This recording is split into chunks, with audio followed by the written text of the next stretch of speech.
The meeting open, and I declare open this public hearing of the Joint Standing Committee on Migration for the inquiry into the value of skilled migration to Australia in Canberra.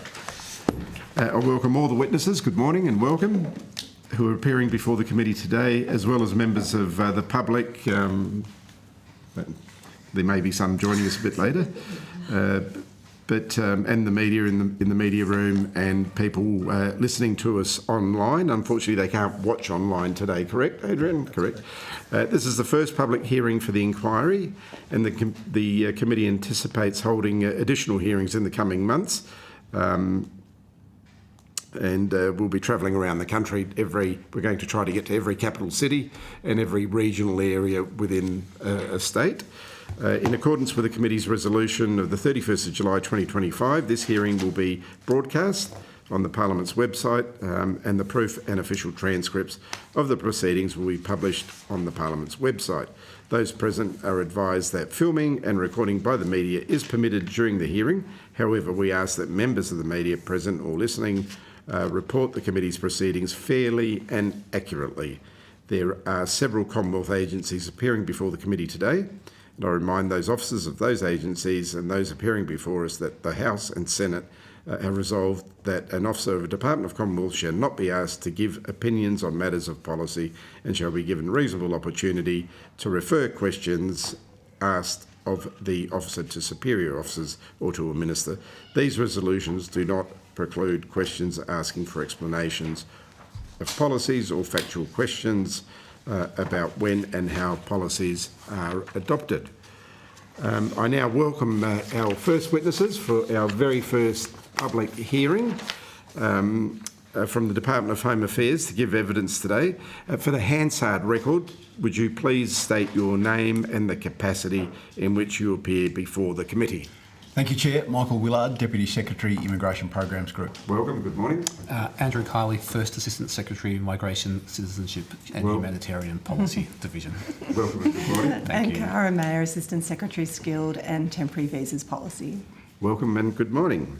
Although the committee does not require you to give evidence under oath, this hearing is a legal proceeding of the Parliament. The giving of false or misleading evidence is a serious matter and may be regarded as a contempt of Parliament. The evidence given today will be recorded by Hansard and attracts parliamentary privilege.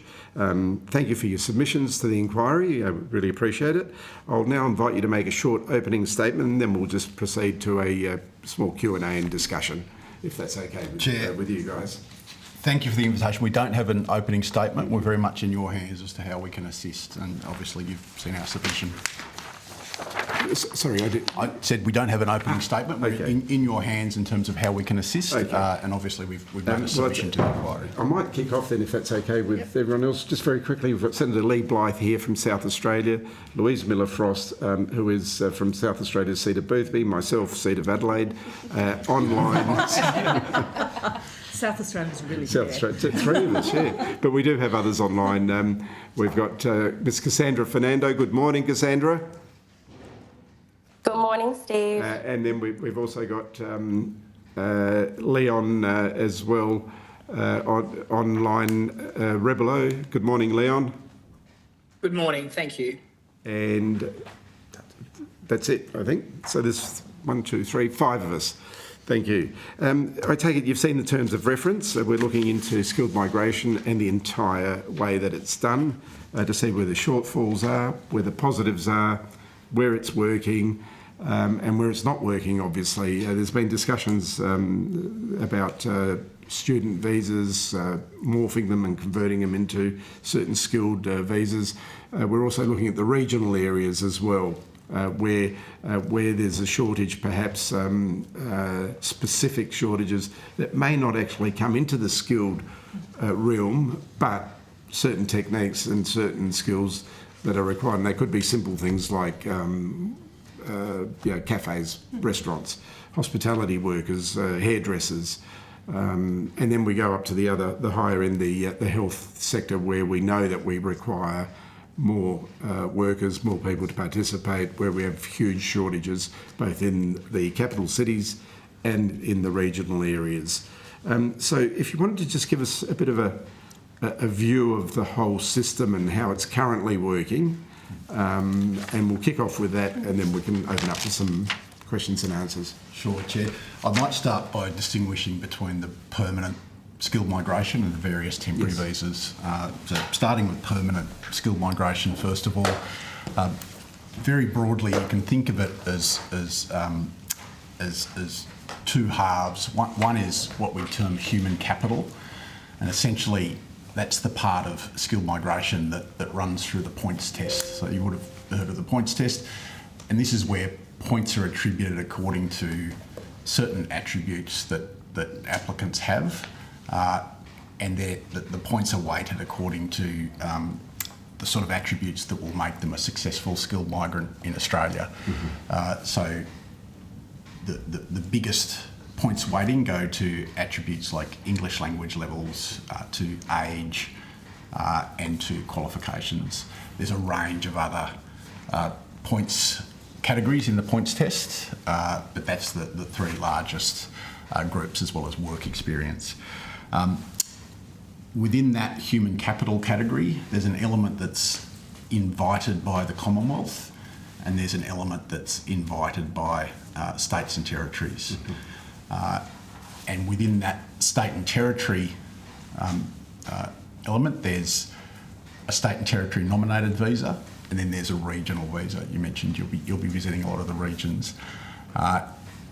When you look at the weightings across the program, there's 66,000 places available for either state and territory nominated or regional visas. That's not the Commonwealth, not the Commonwealth. That's not the Commonwealth ones. And then there's far fewer places available for the Commonwealth allocations. So for those, you're looking at around 15,000 places. That's the human capital side of skilled migration. The other side is employer-sponsored side, where applicants require an employer sponsor, and that's really driven by the skills, the list that governs skilled migration, which I'm sure you'll hear a lot about. And there's around 44,000 places on that, in that category. I'm sure Mr. Kiley will correct me if some of those numbers are slightly wrong. So that's the permanent category. The permanent category is subject to a planning level, and at the moment, the planning level, when you look at the overall permanent migration program, sits at roughly 70% in the skilled categories and about 30% in the family categories. When you look at the skilled category, that 70%, of course, is made up of the skilled individuals, but also their immediate families who are choosing to migrate with them. So that's their partners and their dependent children. What we know from all sorts of analysis of skilled migration is that skilled migrants are big contributors across a range of key economic indicators. If you look at participation, skilled migration has participation rates, skilled migrants have participation rates that are much, much higher than the Australian average. So skilled migration helps lift up workforce participation. In percentages, you wouldn't be able to... We do have some figures on that. Let me just pull those up for you.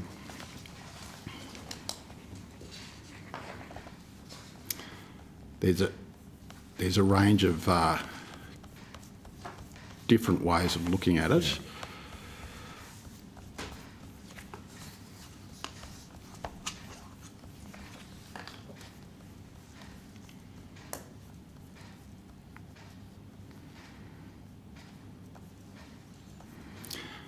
So we published something called the Continuous Survey of Australia's Migrants. And what that looks at is employment outcomes and employment rates, participation rates at 6 and 18 months, so 6 months after migration, and then again 18 months after migration.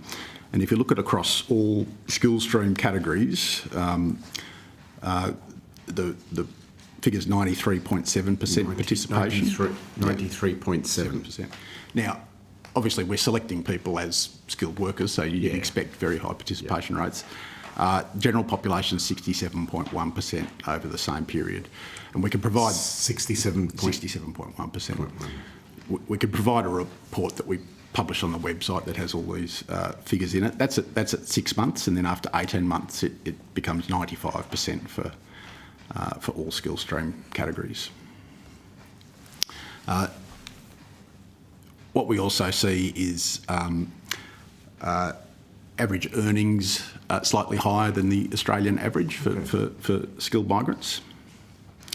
And when you look at fiscal impact, and the Treasury has a model that's known as the fiscal impact of newly arrived migrants. It's a Fiona model, and it's also published in this report. You'll see that over their lifetime, skilled migrants make significant fiscal contributions to Australia.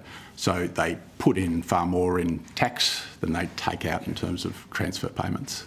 So the myth of driving down wages in this area, in the skilled migration, is a bit of a furphy or a myth. Yeah, there's a number if you look at the stats, and there's number of safeguards around making sure that we're talking about skilled migrants. Yes. So the first one is they have to be in a skilled occupation, and there's a list. I know you have JSA coming in after us, so I'm sure they can talk more about how the list is developed. But that is one of the safeguards. Within the temporary stream, there's salary thresholds that people have to be paid above, which is making sure again that they're at a skilled level. Just on that fiscal impact of New Australians model, Fiona, if you look at, and this is some work Treasury's done some time ago, but when they were looking at estimated lifetime fiscal impact of migrant populations, it was around $200,000 for skilled migrants. And when compared to the Australian population, that figure was minus 85,000. Now that's a Treasury figure. They're just looking at fiscal impacts, but that's just another indicator, I guess, that we'd draw to attention in terms of the skilled migration program. Outside of economic indicators, there's all sorts of social and cultural impacts, I think, that shouldn't be lost. We do tend to focus on economic indicators because it's a skilled migration program. But the sort of thing is, for example, we've had really strong growth in our skilled migrants who are working in health fields. And if you think about the impact of that in regional areas, access to GPs, hospitals, all of those sort of elements, skilled migrants are a big part of that. Similarly, we've focused on education and teachers. Again, we've seen strong growth in those categories because we've been focusing on them. And again, they have a big impact beyond simply the economic bottom line in terms of their contribution to society. That's the permanent migration program. Chair, you mentioned you're looking at the impacts of not just the temporary skilled migration program, but also other temporary programs in terms of impacts on Australia. I might start with the temporary program, which is the Skills in Demand visa. And what we've seen, particularly over the last couple of years, is very strong growth in both visa applications and visa grants around the skilled temporary visa. We've got a population, and I beg your pardon. We've got applications so far this year. This is up to the 20th of February, of about 85,000 visa applications. That's separate from the 66,000. Yeah, this figure is the number of temporary skilled. So the 66,000 is regional, and that sits in the permanent visa program. The temporary skilled program isn't subject to a cap. It's simply subject to the number of employers that are happy to sponsor workers, and obviously the number of workers that can be found. So we've seen very strong growth in that program over the last few years. At the end of 2024, there are a range of reforms brought in to introduce the Skills in Demand visa, and it operates across 3 streams of work. There's an essential skills stream, which at the moment is largely labour agreements, and then there's what we call the core skills stream, which is around the bulk of skilled occupations, and then there's another stream for highly paid people. So that's broadly the temporary skills stream. We also are seeing very strong growth in the working holiday maker visa, which I'm sure you'll hear about as you're travelling in the regions. We have what we're seeing in effect is still an impact of the COVID period. The working holiday maker visa, I think, as you know, is limited by age, so it's designed for young people. So either 30 years and below or 35 years and below, depending on the particular country. And what we've seen is, if you like, a few years of pent-up demand being released at the same time because of people not being able to have that opportunity during COVID. So we've seen some strong growth there. We have, at the moment, we have around 230,000 working holiday maker visa holders in Australia. Pretty much all of our partner countries are growing, but the strongest growth is coming from the UK in particular. How many is that? It's 234,000 working holiday maker visa holders in Australia, and that's at the couple of weeks ago, 20th of February. Wow. Excellent. But Chair, I'm very happy to take questions or for you to open up for some lead me in a questions. particular direction. I'll have one question and then I'll hand over to Senator Bligh. But my question is the regional skilled visas and the, in fact, all the visas where they're mainly on this point system when they're going to a regional area. We're hearing that people don't stay in the regional areas, so they'll get the visa for that particular regional area and then they move into the city. Yes. Can you sort of give us a bit of a very quick sort of, and how would we fix that to have people to actually stay in the areas where they've applied to work? It's a tricky one because you've got this. So the way the regional visas work is, in effect, it's a provisional visa for 3 years. So that what that means is for 3 years, people are expected to live and work in regions, and after that period, it converts to a permanent visa. So there's that 3-year period, and the thinking behind that period is that's a decent amount of time to allow people to settle and put roots down and give them the best possible chance of settling and remaining in a regional area. The tricky balance you've always got there is how long should that period be to allow that settling to work, but not to be a disincentive completely from people to get a regional visa.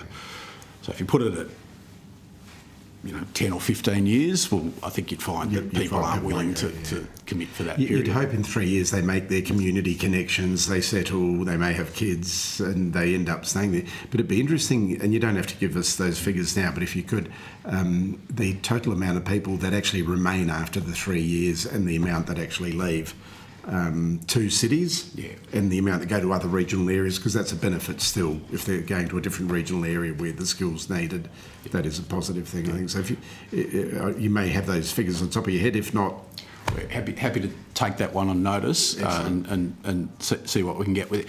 We have it's a pretty good conversion rate from the provisional to the permanent, so people are certainly committing to that 3-year period, but I think the key question is after that 3-year period, what happens? I guess as well, I'd also say what should we be expecting? Should we be expecting another batch of people coming in as well? Or should they? What's the point of comparison? So should we compare it to what rate, for example, Australian-born citizens are leaving regional areas, or should we expect that the migrants have a much higher rate in terms of sticking in regional areas? There's a few questions there that I think are probably worth exploring. It's not simple and straightforward. Yeah, and sometimes it relates to the nature of the work. If someone's come in a particular role, say in mining, and a particular project comes to an end, then that they may be seeking to move to a different area, probably a region if it's mining, but there's also those sort of elements to it. Big questions that come up on regional migration. Part of it's definitely visa design. Big part of it as well is how does the settlement experience work for migrants in different regions. I'm sure as you travel the country, you'll hear lots of stories about successes and otherwise. Thank you. Senator Blythe, do you have... Thank you very much, Chair, and thank you for appearing today. I just wanted to go into the modelling that the department does. You've talked about temporary visas, permanent visas, and things like working visas. So what modelling is done by the department to measure the impact on migration on things like housing and other infrastructure? Well, that's Mr. Kiley to talk about how we approach the migration program each year, and we do a lot of engagement with Treasury and other agencies. Yeah, so thank you. So each year we go through a process of engaging with stakeholders to work through the design of the permanent program. So that's set at $185,000 for this program year, and then includes looking at factors like workforce needs. Jobs and Skills Australia, who you're talking to next, can certainly provide some further information. Engagement with Treasury. We've got regular forums with states and territories at both the officials and ministerial level, again, to understand their needs. So that goes to the 66,000 visas that Mr. Willard was mentioning earlier, and how they're being used to support the state and territory workforce needs, but also underpinned by their own infrastructure, housing and planning requirements. So there's a process that we go through each year to do that. The other thing that we've done recently within the department is established a new modelling centre, the Immigration Analysis Centre. So it's in its early days, but we're hoping that centre, alongside the work that Treasury and others do within the Commonwealth and academia more broadly, can help us better use some of the data that Mr. Willard has touched on earlier, understanding fiscal benefits, contribution to construction, teaching and the like, to ensure that we are being as specific as we can when it comes to the design of the permanent program, but also how that complements each of the temporary streams that Mr. Willard noted, given they all need to work together. And I guess given the numbers that we've had, particularly in the 22-23 and 23-24 and then 24-25, do you think that the scale of the recent migration into Australia has intensified pressure on things like housing and health services across the country? I think the thing to think about with migration, it's always a supply and demand equation. So in health services, migrants have made a very significant contribution to the workforce. I'm not questioning the contribution that they make, but just in terms of the numbers, and there are, we're talking 429,000, 538,000, 306,000. Like, they are large numbers, and we've got huge problems in terms of the infrastructure that we actually have. I think, and it's a question for the department whether you see that those numbers haven't matched the infrastructure capability that we have, and has put pressure on things like housing availability, access to health services and the like, regardless of whether you've got migrants coming into work in health services. I think you're touching on net overseas migration figures there. Yes. And the latest figure, as you mentioned, is 306,000, which is a decrease of about 45% from the so is that figure because you saw that it was? Is that part of the modelling? And I guess this goes into is it by design, or is this just? Yeah, I think. Well, there's a couple of factors there, and what we saw coming out of COVID was a pent-up demand for migration. This has been discussed in Senate estimates a number of times, where they're similar to the Working Holiday Maker program that Mr. Willard noted earlier, a real pent-up demand for migration coming into Australia. We can accept, I can accept all of that and understand all of that, but obviously during COVID we weren't necessarily building houses either, and we weren't building capacity in our health system. So you can have all the pent-up demand, but what does that do to the infrastructure that we have? And I guess I'm asking whether the department has has recognised that there has been additional stress placed on those services. So repeating what I touched on earlier, that sort of builds into the engagement that we have with states and territories each year as well, to understand similar to that supply and demand point that Mr. Willard mentioned, ensuring that the level of migration that we're having coming into the country is matched as much as we can with the delivery of services in areas where people are settling. Do you think you've been successful in that? There you go, I'll put it really simply. I think there's a range of different measures that you can use, as Mr. Willard touched on earlier, to understand where migration is contributing, both from a social perspective, from a purely economic perspective. Again, separate again. Yeah. Do you think that the numbers have matched what the states have been able to reasonably accommodate?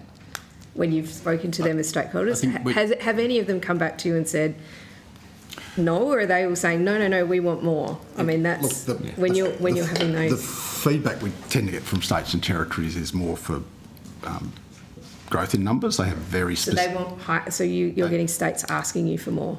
Yes, they look at very specific needs for workforce. Yep. And when you've got very big projects coming in the pipeline that are about growth and about infrastructure, states are definitely interested in the question of how migration can be used to assist them with delivery of those sort of projects.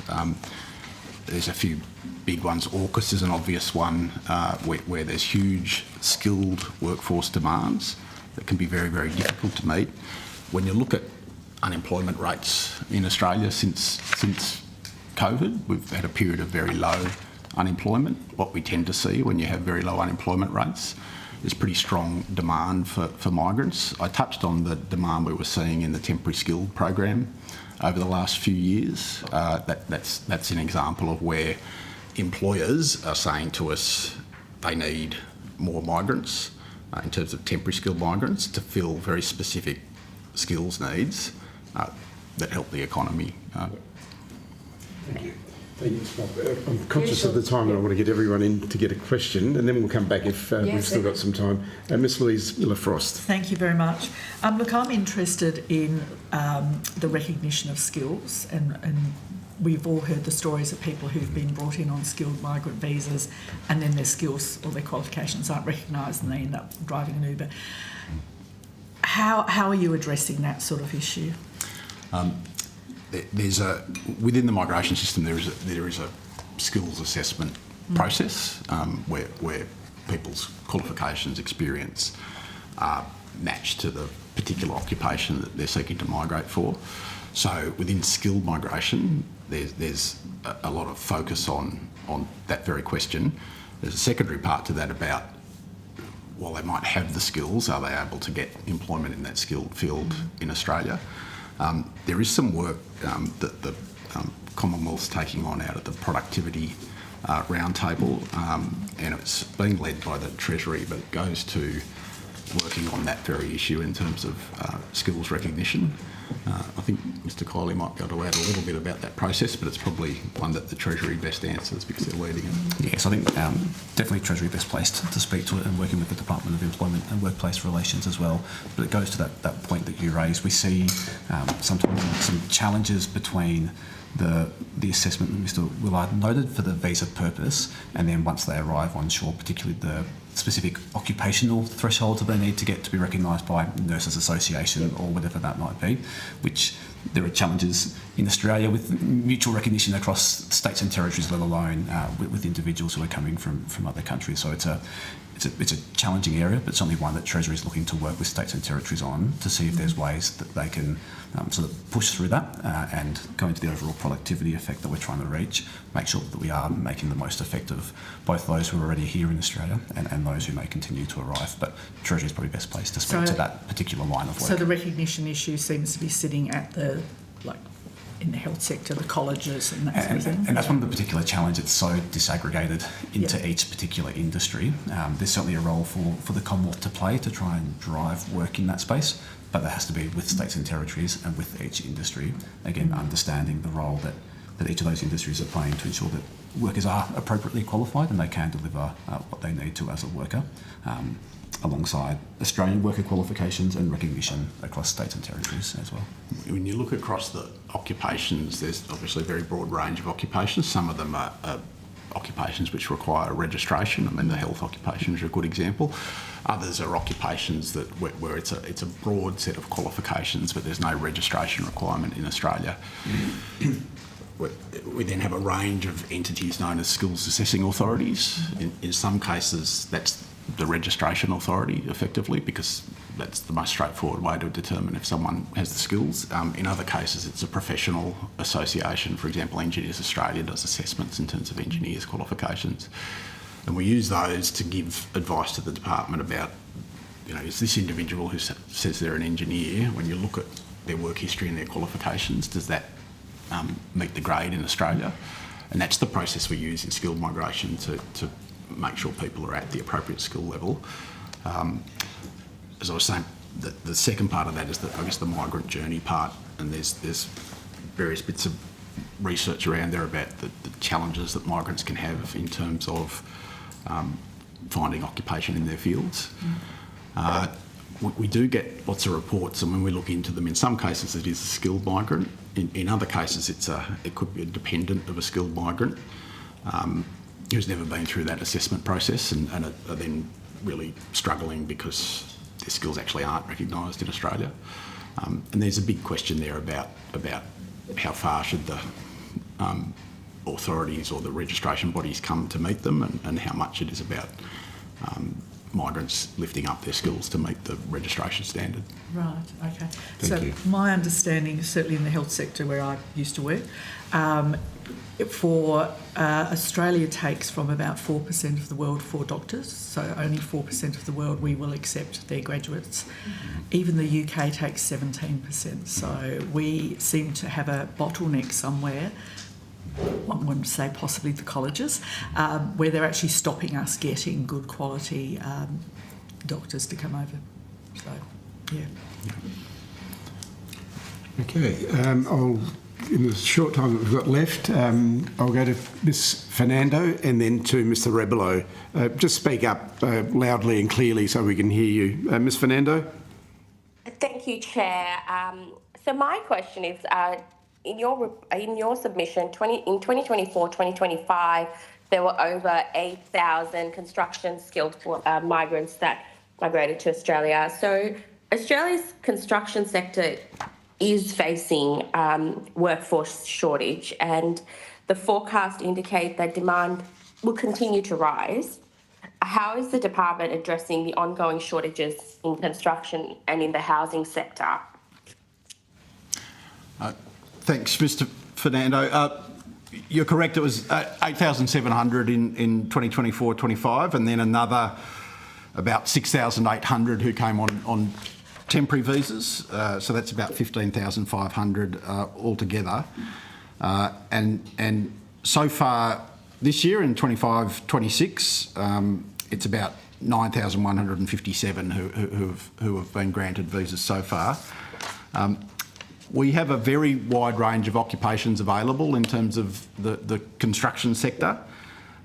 What we've seen, if you take it back over the last few years, we've seen pretty strong growth in construction sector visa grants in the skilled migration programs.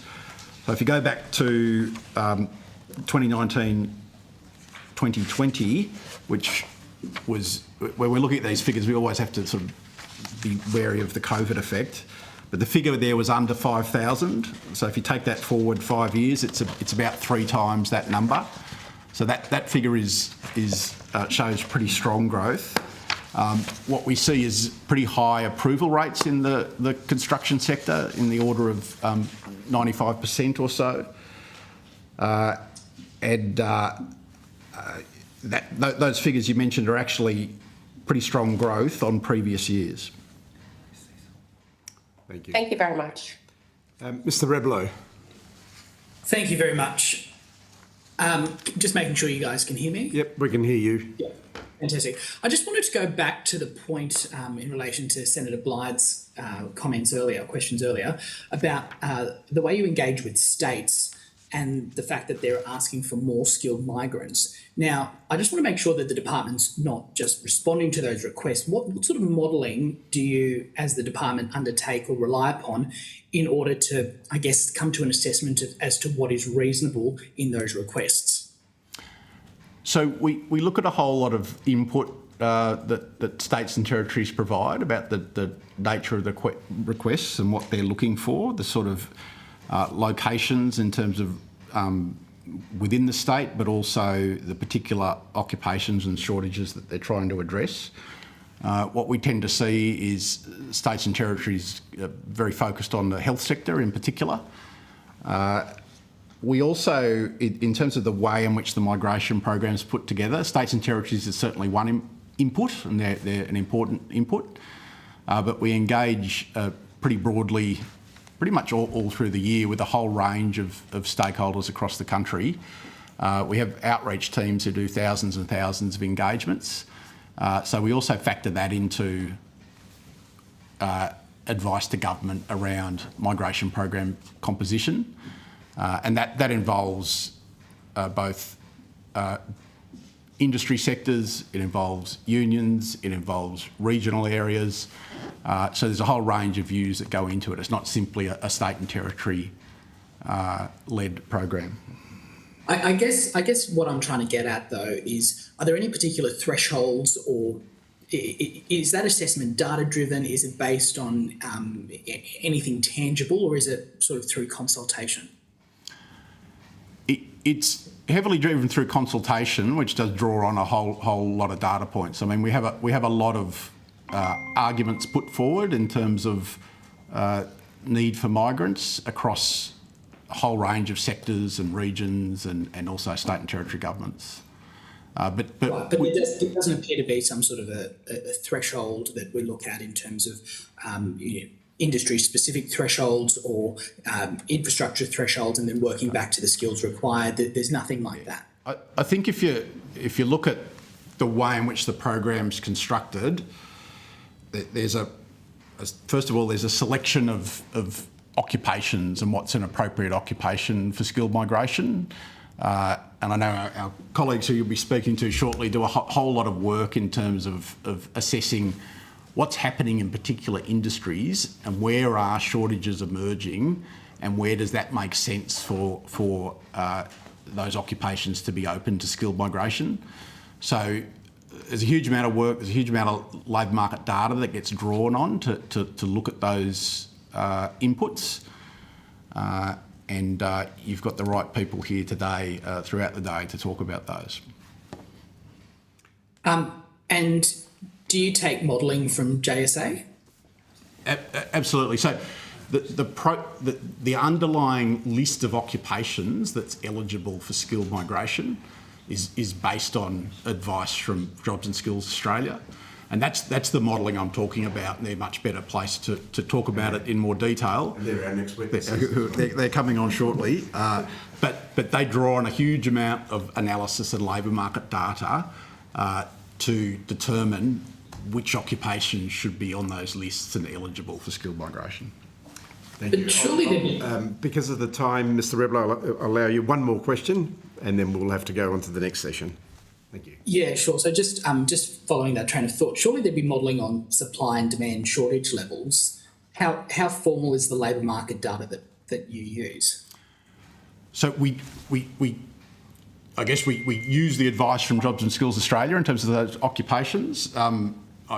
They're best placed to answer the question of how formal the data is, but they draw on a huge amount of data, labour market data, to draw those conclusions and provide that advice. But they're really best placed to talk about that in more detail. Excellent, thank you. That brings us to the end of this session. And Mr. Rebler, you will have an opportunity to ask Jobs and Skills Australia very soon.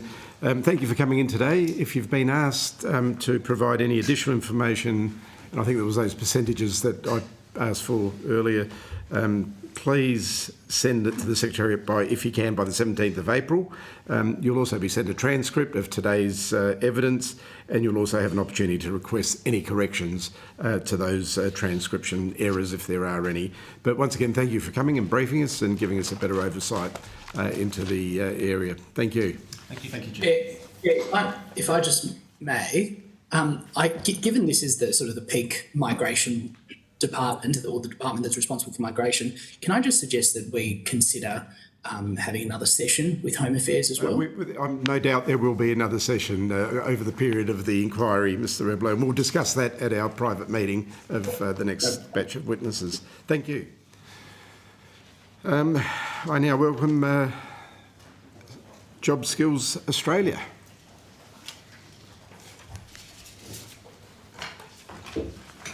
Just going to have to keep it tight. Yeah. So the next session we might go to one question only, and then come back. So otherwise we just won't get through the day. Sounded like you were warming up for us. Yes, certainly. Yeah. Okay. We all ready? What we might ask him. Excellent. I now welcome witnesses from Jobs and Skills Australia to give evidence. For the Hansard record, would you please state your names and the capacity in which you appear before the committee? Barney Glover, I'm the Jobs and Skills Australia Commissioner. Welcome. Simon Booth, I'm the Executive Director of Jobs and Skills Australia. Welcome. Good morning. Cliff Bingham, Assistant Secretary, Labour Market and Migration. Welcome and good morning.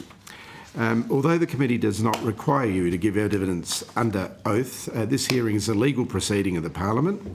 The giving of false or misleading evidence is a serious matter and may be regarded as a contempt of Parliament. The evidence given today will be recorded by Hansard and attracts parliamentary privilege. So thank you for your submission to the inquiry. I'll now invite you to make a very short opening statement. We do have your submission of no more than a few minutes before we proceed just to a very open discussion, Q&A and informal discussion. Over to you, Mr Glover. Thank you, Chair. I will pass on the opening statement largely, Chair, in the interest of time, and I know members of the committee have questions to ask. I have a version which I would like to table, if I can, of what my opening statement would have been, Chair, for the committee members to see. Yes, that is it. That is, so I need someone to move that we accept the tabling. Sure. Move Yes. Louise Miller-Frost. Thank you. So this paper is now tabled. So with that, Chair, we're happy to go to questions. Thank you. Thank you very much for appearing today before the committee and giving us a bit of an oversight of Skills Australia. As you heard earlier, there were some questions, and I might start off with questions directly from Mr Reblow, who was touching on the subject earlier. Mr Reblow? Thank you very much, Chair.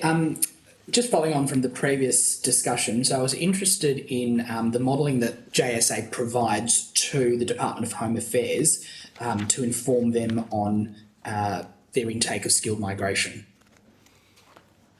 Yeah, no, I'm happy to do that, and I'll hand to Mr Bingham to provide more detail as our expert on the work we do in relation to migration. Just in terms of perhaps an overarching comment, Jobs and Skills Australia under the migration strategy has a number of functions, a number of roles to play. We, of course, are an agency that provides advice to government generally with respect to the Australian labour market and its relationship with the what we call the National Skills System. Now, the National Skills System, the source of skills to support the Australian labour market, comprises the vocational education and training system in Australia, higher education, but also skilled migration. So we're very interested in the interplay between our domestic skills system and skilled migration. So we provide advice in relation to aspects of the skills and demand visa system. Our particular focus is on temporary employer-sponsored skilled migration through the skills and demand visa system. And the comments that Mr Bingham will make in a moment will give you more detail about the depth and breadth of analysis we do through a range of mechanisms, both quantitative data analysis on the labour market, survey instruments of employers around recruitment difficulty, vacancy index information, as well as very detailed qualitative engagement we have with our tripartite partners to understand the rhythms of the Australian labour market and the impact on migrants in the Australian labour market in determining our advice to government, particularly in relation to this core skilled occupation list. And the core skilled occupation list is for the core skilled stream of the visas the skills and demand visa system. And I'll ask Mr Bingham to give you a little more detail of the depth and breadth of data we use to analyse the occupations in shortage and with the propensity to be in shortage that then leads to their inclusion or not on the core skilled occupation list. Mr Bingham. Thank you, Professor Glover. Mr Abello, I might make the distinction at the outset between the work on temporary migration and permanent migration. I suspect some of your questions go more to the permanent migration dimension, which I'll come to in a moment. As Professor Glover touched on, the migration strategy set out a role for Jobs and Skills Australia, primarily focused on employer-sponsored temporary skilled migration. The migration strategy foreshadowed that in doing that work, we would start with our domestic analysis of occupational shortages, which we present each year in our occupation shortage list. That is underpinned by a range of economic modelling, having regard to levels of employer demand, observed capacity of employers to be able to fill roles, and that does vary quite significantly across different parts of the economy and through different domestic training and education pipelines. There's a range of statistical modelling that lives underneath that.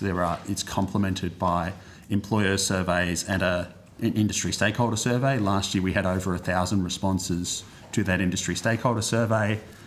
We then consult with state and territory agencies, with relevant Commonwealth agencies and with Jobs and Skills Councils in thinking about our preliminary assessments of whether an occupation is in national shortage or not, and that results in a final list of occupations that we believe to be in shortage versus not. Now, of course, when we present that it appears as a slightly binary instrument, but in reality, of course, there are different degrees to which shortages may exist. We see occupations, particularly in the construction sector, a number of those have quite persistent shortages and ongoing challenges of being able to fill roles.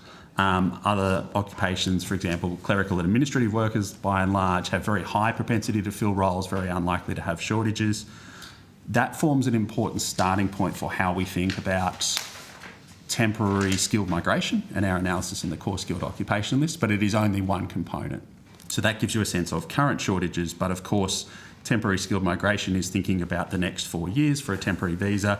So we also, in our analysis for the CSOL work more specifically, we think about our employment projections. So we think about not just is there a shortage now, but what is the likely trajectory of required growth in that occupation.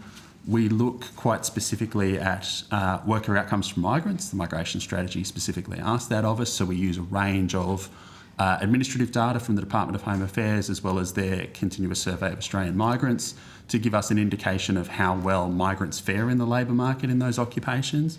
And we also think about the complementarity with the domestic training system through higher education and vocational education and training. So we think about particularly outcomes for recent graduates from relevant higher education and vocational education and training pathways. And that's really important to test the complementarity of the different supply pipelines. And so just on that, can I just ask, do you think that there is, or to what extent, I guess, do you think that migration is currently being used as something of a substitute for training those Australian workers? So our analysis, and bearing in mind the skills and demand visa has only been in place since December 2024, as Home Affairs and their submission pointed to, there are a range of data sets that live underneath that, including data on visa uptake. From what we've seen in terms of primary applicants in the 482 visa category, so that essentially the core skills occupation list and the TSS visa that preceded it, to date, those primary applicants still make up less than 1% of the total Australian workforce. So the total Australian workforce is nearly 15 million. Home Affairs will have more recent data than I can cite off the top of my head, but it's less than 1% of the base. Now, of course, that will vary from one occupation to the next in terms of their propensity to use this pathway relative to their total overall employment base. It's pretty early days for us to be able to make assessments of that, but one of the things the migration strategy did point to is an ongoing role for us in sort of monitoring the skills in demand visa, and as that visa has been in place for more and more years, we will start to build a bigger evidence base of which occupations are using it, to what degree are they using it what fraction of their total employment base are they using it for? What are we observing in terms of domestic training and education outcomes for people coming through the pathways that would make sense for those particular occupations? What are we seeing in terms of attrition rates or retention rates within each occupation? What are we seeing in terms of wage growth trajectories?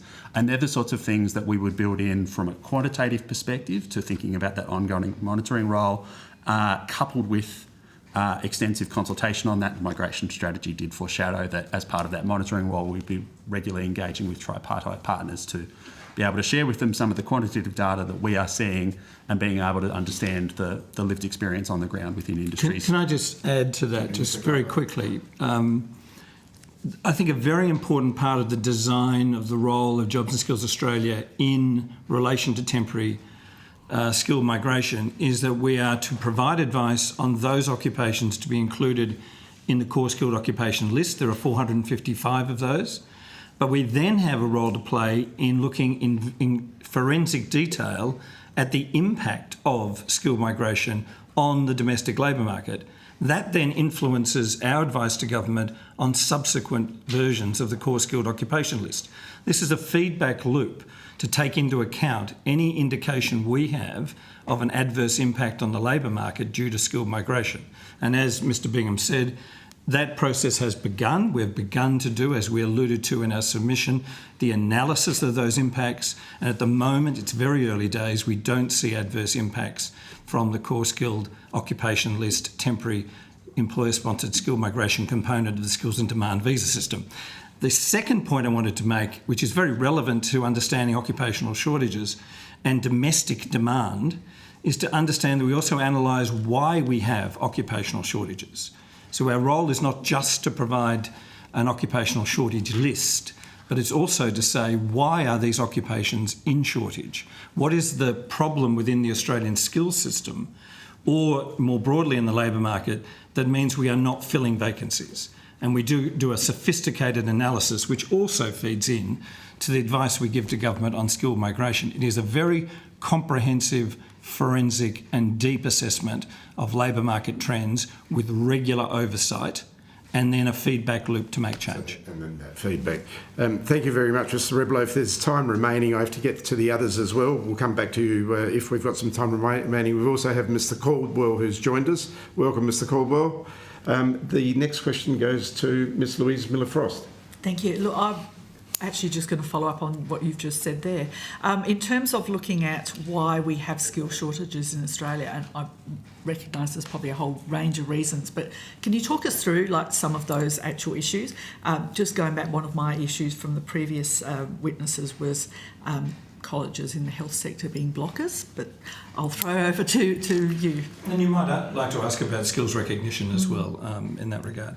Again, Mr Bingham and Dr Booth can add comments here, but broadly speaking, we have a number of, based on a typology developed by Sue Richardson that we use for understanding shortages, we have a number of training gap shortages. In other words, we have job opportunities, but simply not enough training going on in Australia.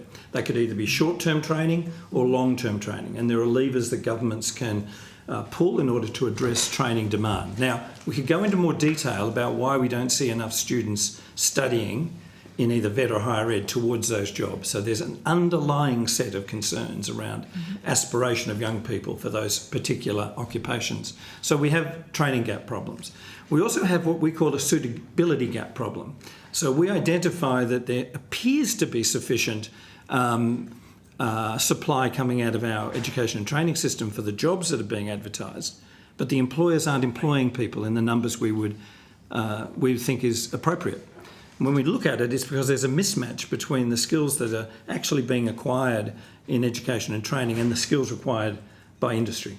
So we've got a gap, a suitability gap. And there are a variety of mechanisms underway around Australia between industry, government, unions and education and training providers to better understand that suitability gap, improve the curriculum, improve the skills of students so they're better equipped to match the needs of industry. So that's a suitability gap. Then we have a retention gap problem, and Mr Bingham addressed that. It happens in the care sector in particular, where we see people who churn through occupations. So there's not a lot of retention, a whole range of reasons for that. It could be workplace issues, quality of work issues. It could be about salaries. It could be about a range of professional development or career opportunities. So that means we get churn. We seem to have enough supply side, but people are moving rapidly through those occupations. So we produce an annual report that says, yes, these are the occupational shortages. These are the identifiable reasons. And we're now doing more work to go more deeply into those reasons to understand, well, perhaps there are other things at play here. And I think it's fair to say that we're concerned about the number of young people who are not in employment, education and training in Australia. And I've been in the media this week talking about that. That is a concern. It's very high in regional Australia. You know, you have 1 in 6, 1 in 7 young people not in employment, education and training, 1 in 10 in metropolitan areas. So we have a problem with ensuring the aspiration of young people to go on to tertiary education. And we also need to ensure that we get the right balance between those seeking vocational education and training pathways and higher ed pathways. So it's a complicated domestic context. We need to take that into account. It might mean that it doesn't look like an occupation's in shortage, but we have a suitability gap. In the short term, we may need skilled migration to help industry meet their needs. Thank you. Did I miss anything on that? Just, Sorry. Just one point I was going to add on that, which was essentially to the data sources that we use to establish those things. So from a retention gap perspective, we will use administrative data and other data sources held by the Australian Bureau of Statistics to think about occupational mobility and particularly occupations that people move out of with high frequency. With respect to training gaps and suitability gaps, one of the key employer surveys that we use to understand employer shortages, where we will ask employers, were you able to successfully fill a role, but also ask them for details with respect to how many applicants they had in total, how many they thought were formally qualified, but then how many they thought were suitable for the job at the end. So often we will see a shortage align with very small numbers of people who are job ready. And that can come about one of two ways. One is there are just a real lack of people with the right formal qualifications, which would be the ones we would typically assess as a training gap, and other instances where there's a high number of people who are formally qualified, but many of them are not considered to be job ready by the employer. And so they're the ones where it's more about the suitability of the training and the transition into work readiness. Thank you. I was just, before I go on to Senator Blythe, one very quick question. The suitability really interests me in terms of the employer saying they're not job ready. What does that actually mean? Or, and we hear it all the time when we're talking to employers who come to see us in our electorate offices saying, I can't fill this particular position, or I do use local staff, but it just goes haywire, it falls apart after a few weeks, after a few months, we can't retain them. Is that suitability? That they can't retain them? But certainly in a market, employment market, you can retain people by incentives, by a whole range of things. It's no different than any other commodity. It is different, but any other commodity that you're buying or selling, you either increase the price, you decrease the price, you make conditions better. How much does that play into it? And I go back to the early 90s, when to bring an overseas worker in, you had to prove that you had applied, that you had advertised in all the local papers, all the national papers, and then actually go through each interview that you went through and to explain why those people weren't suitable, which seems to be a more driven area where you're actually ticking the boxes to ensure that that suitability just doesn't become an excuse. Perhaps just so I touch on part of that. Sorry, then I'll come to that's all good. Part of that, Chair, because I think it's a very broad topic. Very different times in the 90s, of course. Yep, no, but I particularly want to focus on what's currently being done to address the challenge of suitability gap, with the sort of issue that business is saying, well, yes, we're getting a certain number of applicants, but we don't believe they have the skills needed for the job that we have. Now, that needs better relationships between industry and universities, industry and vocational education and training, to make sure that our training packages in the VET system and the curriculum of our higher education programs is better aligned to the needs of industry, number one. So our jobs and skills councils, for example, are charged with the responsibility of training package reform, to work in a tripartite context, to work with industry broadly, unions, business and government and education and training providers, and to say, well, if this training package is not delivering the graduates you need with the skills they need, we need to reform the training package. Similarly with universities and their industry advisory boards, whether it be through Engineers Australia or through various other peak bodies, to say to universities, your graduates need to get a different skill set. Put two other overlays on that at the moment that are really important. The generative AI overlay here, which is driving a lot of recruitment to be much more skills focused than it is qualifications focused. There is an international trend that we're part of a discussion about with colleagues in the OECD and elsewhere, a trend to see recruitment ads being all about, I want these skills, and not so much about I want these qualifications and credentials. It's a skills-first view of the world. And businesses are saying as well, in a Gen AI-infused, technology-rich future, we want to see more cognitive skills. We want to see problem-solving skills, critical thinking skills, research capacity, communication skills. They're appearing more often in job adverts, and less technical skills because of the role Gen AI plays. All of that overlay, that global overlay, as well as that technology overlay, is influencing the design of the curriculum so that we can address the suitability gap and ensure our graduates have the skills they need, including AI skills, which are vitally important for the future, and what used to be called the soft skills, but actually are vitally important skills that will ensure that graduates are able to be job ready when they have an opportunity to apply for jobs. Soft skills, we're talking about communication, manners, problem solving, etc., dress codes, etc. Yeah. Everything that absolutely makes someone able to work in an environment where they can use technology for a technical support, but they have the ability to communicate and they've got the knowledge and education to back them up. Now, we've just released a joint report with our counterpart organisation in Singapore about Skills First. The OECD delivered a massive report last year on Skills First, huge amount of data about what's happening in the world with this shift to skills. Now, importantly in the context of your committee, skilled migration, vitally important that we understand robustly the qualifications and the credentials of migrants wishing to come to Australia, but equally importantly in the future, we're going to be very interested in the skills embedded in those qualifications. Thank you. I've got hundreds of questions, but knowing that we also have another three people that want to ask a question, I'll go over to Senator Blythe. Thank you. Really simple one, this one. What are the three top skill shortages in Australia today? Skill shortages. Mr Bingham, what would you say are the top three? Top three. If I thought, well, and there's a question of quantification here, but the ones that certainly in the past 5 years that we've been working on them that I feel are the most persistent would be, well, I'll go four. Health, education, care and trades. Yeah. Now, there's a range of occupations that, of course, live under each of those. Yeah. I did say I would go four. That's very good. And then as a follow-up to that, I guess, has the government ever indicated to you that there may be different education priorities? So have they indicated different education priorities for your department?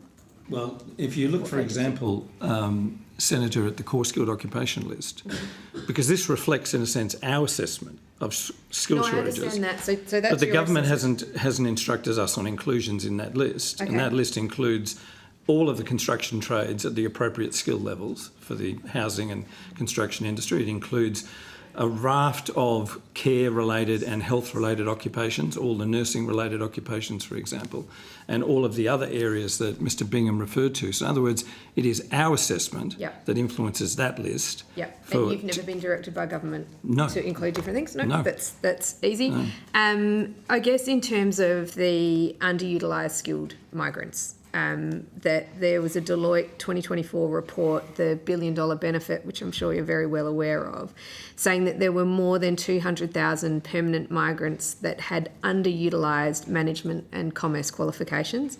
And yet we've got universities. I spent 2.5 decades in universities before coming into politics, with international students coming through with management and commerce degrees. I guess, how can we better utilise those underutilised migrants that are already here? There is a significant conversation going on. I think the work of SSI in relation to that Deloitte study has certainly stimulated a great deal of discussion about how we need as a nation to respond to the underutilisation of skills in amongst our migrants and refugees in Australia. I would add that it is not simply an economic imperative for Australia to address that, because we are missing the opportunity to ensure that those people, both visa holders and secondary visa holders, can fully participate in the Australian labour market and address skill shortages. But I think it's a very important contribution to social cohesion in this country. I think if people have a sense of belonging and they have a sense of recognition of their skills and the contribution they can make, they will have a better sense of connection to Australia. So I think there's a social cohesion imperative and there is an economic imperative to do that. So I am encouraged by the conversation going on about what could be done. We need to address, and I'm an independent statutory officer, so I can say my own personal views on these issues. My personal views are very strong on these issues. I think government should do more. Yeah. But I'm encouraged by the conversations going on to address that. And I'll be at the press club when Martin Parkinson addresses this in a couple of weeks' time. Fantastic. And I'm conscious we're very, very short for time. So what is your agency doing to address that? So it's concerning, but is there anything specifically that your agency is doing? No, we're not providing advice at the moment in relation to skills recognition. It's not part of our work plan to do that. We are, as an independent statutory officer though, I make public comment on any aspect of the Australian labour market that I think needs to be addressed. I make those comments publicly. Okay, but there's nothing in your work plan that you're actually doing to address. Yep. We are doing work on a thing called the National Skills Taxonomy. Okay. That taxonomy is designed to create a shared common language to describe skills in the skills first manner that Professor Glover described. We think that will be a very important contribution to provide the underlying infrastructure that enables effective, forward-looking, future-proof skills recognition. Thank you. Thank you. Thank you. And in the short time that we've got left, which is a couple of minutes, I'll go over to Mr. Caldwell if he has any questions. Mr. Caldwell. Thank you very much, Mr. Chair. My apologies for that. That's I just was on mute. Thank you, gentlemen. I'll be quick. Just in relation to the skill migration program and sponsorships, is there any evidence that the skilled migration program has been tilted towards getting more people into occupations that are easier to sponsor rather than those that are most critical to the economy? Perhaps I could make a broad comment on this one and then hand over to Mr. Bingham or Dr. Booth to comment. We've just begun our analysis of the skills and demand visa system in accordance with our responsibilities under the migration strategy. And we mentioned this in our submission to this committee. That's ongoing work, and we'll be providing more analysis to government in the near future. But certainly from our analysis, I don't see any evidence to support the statement you're making, but I would say it's very early in relation to an analysis of the skills and demand visa system, particularly both the specialist skills and the core skilled components of the strategy. But certainly on our analysis, we're monitoring it carefully. Our opinion at the moment would be that it's operating as it's intended, and we'll be continuing to monitor that very carefully. But I don't see any particular indication of what you're suggesting. I don't know what the definition of difficult versus easy might be. It might come down to visa processing, and that's not a matter for Jobs and Skills Australia, that's a matter for Home Affairs. So from that perspective, I couldn't comment. But certainly from my perspective, across the broad range of occupations, we're seeing behaviours under the skills and demand system that are not inconsistent with what we saw previously. Mr. Bingham? That's correct. And to your point about what Skills Australia needs, I note our occupational shortage list, our most recent one published in October 2025, found that around 29% of the occupations that we assessed were in shortage. That's around 300 occupations out of 1,022. So it is a very broad suite of skills that Australia needs, and temporary skilled migration in this country is an employer demand driven model. So we can't really test the counterfactual of an employer was contemplating sponsoring for occupation X, but instead chose to sponsor for occupation Y. We can merely observe where they are sponsoring. And as Professor Glover touched on, for example, through the core skills stream, we see predominantly employer sponsorship in professionals and technicians and trades, and that's highly aligned with where we see persistent shortages over the 5 years of work we've been doing in the occupational skill shortage list. Thank you. Just one further brief question. When, if ever, has Jobs and Skills Australia undertaken a formal analysis of whether sustained high migration is discouraging domestic training investment? Have you ever investigated any causal links between those two things? Well, as I indicated earlier, one of our responsibilities is to monitor impacts on the labour market, and that would include our work around the underlying reasons for occupational shortage, and that relates to the capacity of our training system to ensure that we're generating people with the skills for the needs of the economy. So in that regard, there is a direct relationship. So we are monitoring impacts on the labour market, and as I mentioned earlier, this is, I think, a really important feature of the role of Jobs and Skills Australia, both to watch carefully what's emerging in the Australian labour market, to provide advice to government on the core skilled occupation list or other aspects of the skills and demand visa system, and then to monitor carefully and in a very deep and sophisticated way any indications of adverse impact, and then to adjust the core skilled occupation list advice to the Commonwealth accordingly. We do not see that adverse impact in our very early analysis, as we indicated in our submission. Thank you. We'll now go around for another quick round of questions. If we can keep it to one question so we can get around to everyone else so you can actually ask your second question, I'd really appreciate it. Mr. Rebelo. Yes, thank you. Just honing in on the Cameron's question about your analysis. Now, I'm just wanting to know, is there any relation that you're aware of in terms of the link between migration in certain occupations and whether or not that's suppressing wage growth or wages more broadly? Well, I'll let Mr. Bingham comment as a labour market economist in relation to this. What I would say is one of the important changes that was made under the migration strategy was to increase the temporary skilled migration income threshold. That increase was well overdue. There hadn't been changes in that particular threshold for many years. And it's an important baseline threshold for being eligible for an employer to be eligible to sponsor a visa holder to a particular occupation in Australia.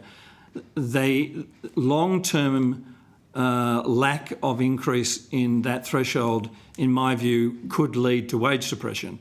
The fact that that's now been significantly uplifted and is indexed gives me greater confidence that there is less likelihood of wage suppression because of the core skilled occupation list and its relationship with the domestic labour market. The other point I'd make that I think is really relevant here, and I think is a feature of the work of Jobs and Skills Australia, is we do very comprehensive engagement with key stakeholders who are intimately involved day to day in the Australian labour market. That's business through a range of survey instruments and consultations with the union movement, with education and training providers, with state and territory governments, who I think would be acutely aware if there were examples of, even idiosyncratically or anecdotally, of wage suppression. But at the macro level, those sorts of movements in the migration strategy, I think, have gone a long way to addressing that. Mr. Bingham? Agree with everything Professor Glover said.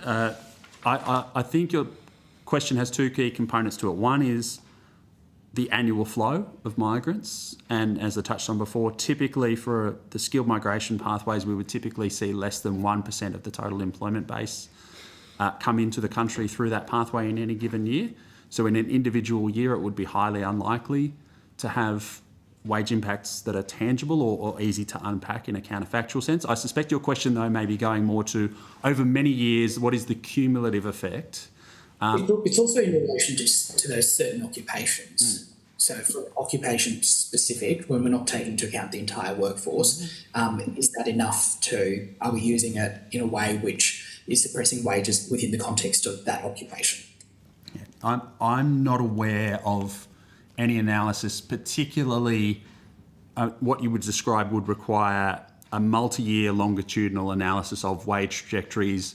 It would then require an estimate. I think it would only ever have to be an estimate of a counterfactual of what would have happened with that wage trajectory in the absence of migration. And one of the challenges which I think better administrative data is helping us to solve, but historically has been a great challenge, is detailed and robust, very specific occupational wage data. You know, there's been a range of data published by the Australian Bureau of Statistics for decades, which talks about wage data in more aggregated occupational groups. I think linked administrative longitudinal data with very detailed occupations attached to it will enhance our ability to think about very specific occupations, their observed wage trajectory. But of course, then the question is, what would it have been in the absence of migration? And indeed, what sort of signals might that send through the domestic training and education system to change overall supply and demand? So I'm not aware of anything that has gone to that level of detail. It's theoretically possible, but would be very complex. Thank you. Ms Louise Miller-Frost. Is there any work being done with the qualification gatekeepers? And I'm again going back in the health system, it's obviously the colleges, in terms of recognition of overseas skills for those areas that we have a shortage in? I think this is part of a body of work that is ahead of us as a nation, to be honest. I think the work of SSI has opened up a considerable conversation around the role that gatekeepers are playing in stopping appropriate levels of skill recognition. And it's not simply ensuring high standards, which we should ensure in Australia. Our health system deserves high standards as appropriate, but there seems to be evidence of exploitation of people over and over again seeking to have their qualifications assessed. I think Dr. Booth's comment about the work we're doing on a skills taxonomy is going to help in many instances to better understand the skills of migrants and to match that to the skills needed in industry. And we think that will contribute in a very significant way to better skills and skill recognition for migrants. So I think this is an open question, but I'm very pleased that there is significant discussion going on around it. Thank you. Ms Blythe. Thank you. I just wanted to delve into, you mentioned the 4 priorities of what we're trying to get into Australia that we need. The skills in demand visa appears to exclude tradies. Have you provided advice to the ministers about that or to the government? But it doesn't exclude tradies. It doesn't? No, all the construction trades that you would expect. There are some low-skilled trade-related qualifications that are outside of the core skilled occupation list. Yeah, so there's two dimensions to this. One is the specialist skills stream within the skills and demand visa, and to your point, technicians and trade workers, machinery operators and drivers or labourers are excluded from that. Yep. That was a decision of government. JSA was not part of the... Have you provided advice though to say that they should be included? We've not been asked for advice on the specialist skills stream. It's the specialist skills stream. Correct. The core skills stream. Correct. So you haven't been asked for advice? Yeah. Okay. Now, on the core skills stream, which JSA was asked for advice as Professor Glover touched on, there are some lower skill level roles. So skill level 4 and 5 occupations are out of scope for the core skills occupation list. Yep. That involves some lower skilled construction roles. Could you give us an example of one of the occupations? Just off the top I'm trying to remember the names, but there are a range of runs. So truck drivers. Okay. Thanks. And there are, and I'll get the names wrong, but there are lower skilled labourers assistance type roles that are out of scope for the core skills occupation list, but within technicians and trade workers, so plumbers, carpenters, roof and wall tilers, electricians, etc. All construction trades workers are on the core skills occupation list. Correct, because they're all skill level 4 and 5 and ineligible for the core skills occupation list. That point made, as Department of Home Affairs touched on in their submission, there is a third stream of the skills in demand visa which reflects labour agreements. Those are matters worked through between whether it's a regional area in the context of a designated area migration agreement, an industry labour agreement or a specific employer agreement, where those lower skill occupations can be used. Like a PALM scheme? PALM is somewhat removed, but there can be instances. So if I'm an employer and I wish to hire 5 workers for a low-skilled occupation because I'm having real challenges in my region being able to fill those roles, and I can demonstrate that, I can make an application to the Department of Home Affairs to seek a labour agreement, and if that's approved, I can then bring in those workers. Do you think it's fair to say that they're needed, those workers? So is that something that's come up in your... The essential skills work at level. Yes. Thank you. In order to be fair, I'm going to ask Mr Caldwell if he has one very last question. Is Cassie still on? Thank you, Chair. I do, just briefly. Just going back to the key stakeholder discussions, I'm interested in the balance between a data-driven analysis and the stakeholder relations kind of driven analysis and outcomes. So one question is, how do you strike that balance? And the second question is, could you perhaps on notice, through you, Mr Chair, provide a list of those key stakeholders that are on your shopping list of who you would speak to in arriving at your conclusions that are made in your recommendations? I think, Mr Caldwell, if you were to, and we can direct the committee to our website where we provide very detailed assessment of the consultation we've done, for example, on the core skilled occupation list, which would give you, I think, an indication of the raft of business-related peak bodies and industry partners that we would consult with, alongside of unions and individual migrant workers and others that we would engage with. We did a very extensive consultation process. The qualitative information of the lived experience of migrants in the Australian labour market in key occupation areas, alongside of the real experience of employers in seeking to fill vacancies and the challenges they face, is a critical component of our assessment of the extent to which occupations are at risk if not included in a skilled migration list. So we can provide a link to the detail of that. I think the balance is an appropriate balance between qualitative work that we do and, of course, all of the ABS-related labour market information we have, and increasingly administrative data that we use to inform what's literally happening in the flows through the Australian labour market. But I believe what's adding huge value to our assessment is migrant worker involvement. So what is actually happening to workers? Why are they challenged in some occupations, in some workplaces? Is that an indication that we should be very careful about bringing more migrants into that particular area because of migrant worker outcomes? I think that's a really important consideration that the migration strategy makes very clear we need to take into account. And if you were to look at our core skilled occupation list across the 455 occupations, some of them we indicate with a particular symbol as occupations that we are putting on watch, because we are watching carefully their data to see if they should remain on the list. So we make a very clear indication to employer groups and to others that some occupations are threshold, potentially could come off the list in the future. Thank you. Thank you very much, Mr Glover. Being no more questions, I do have one request from one of the members, from Ms Fernando.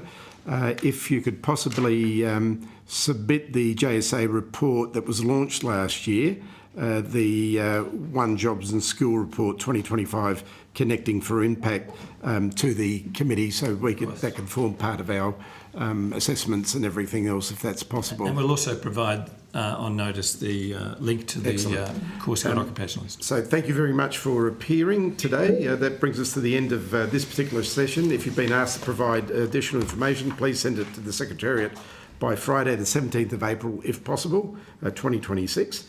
And you'll be sent a transcript of your evidence, and you'll also have an opportunity to correct any of that transcript if you feel that there's been a transcription error. On that note, thank you very much, and we may call upon you again. Happy Thank to you. come back. Thank you. Thank you.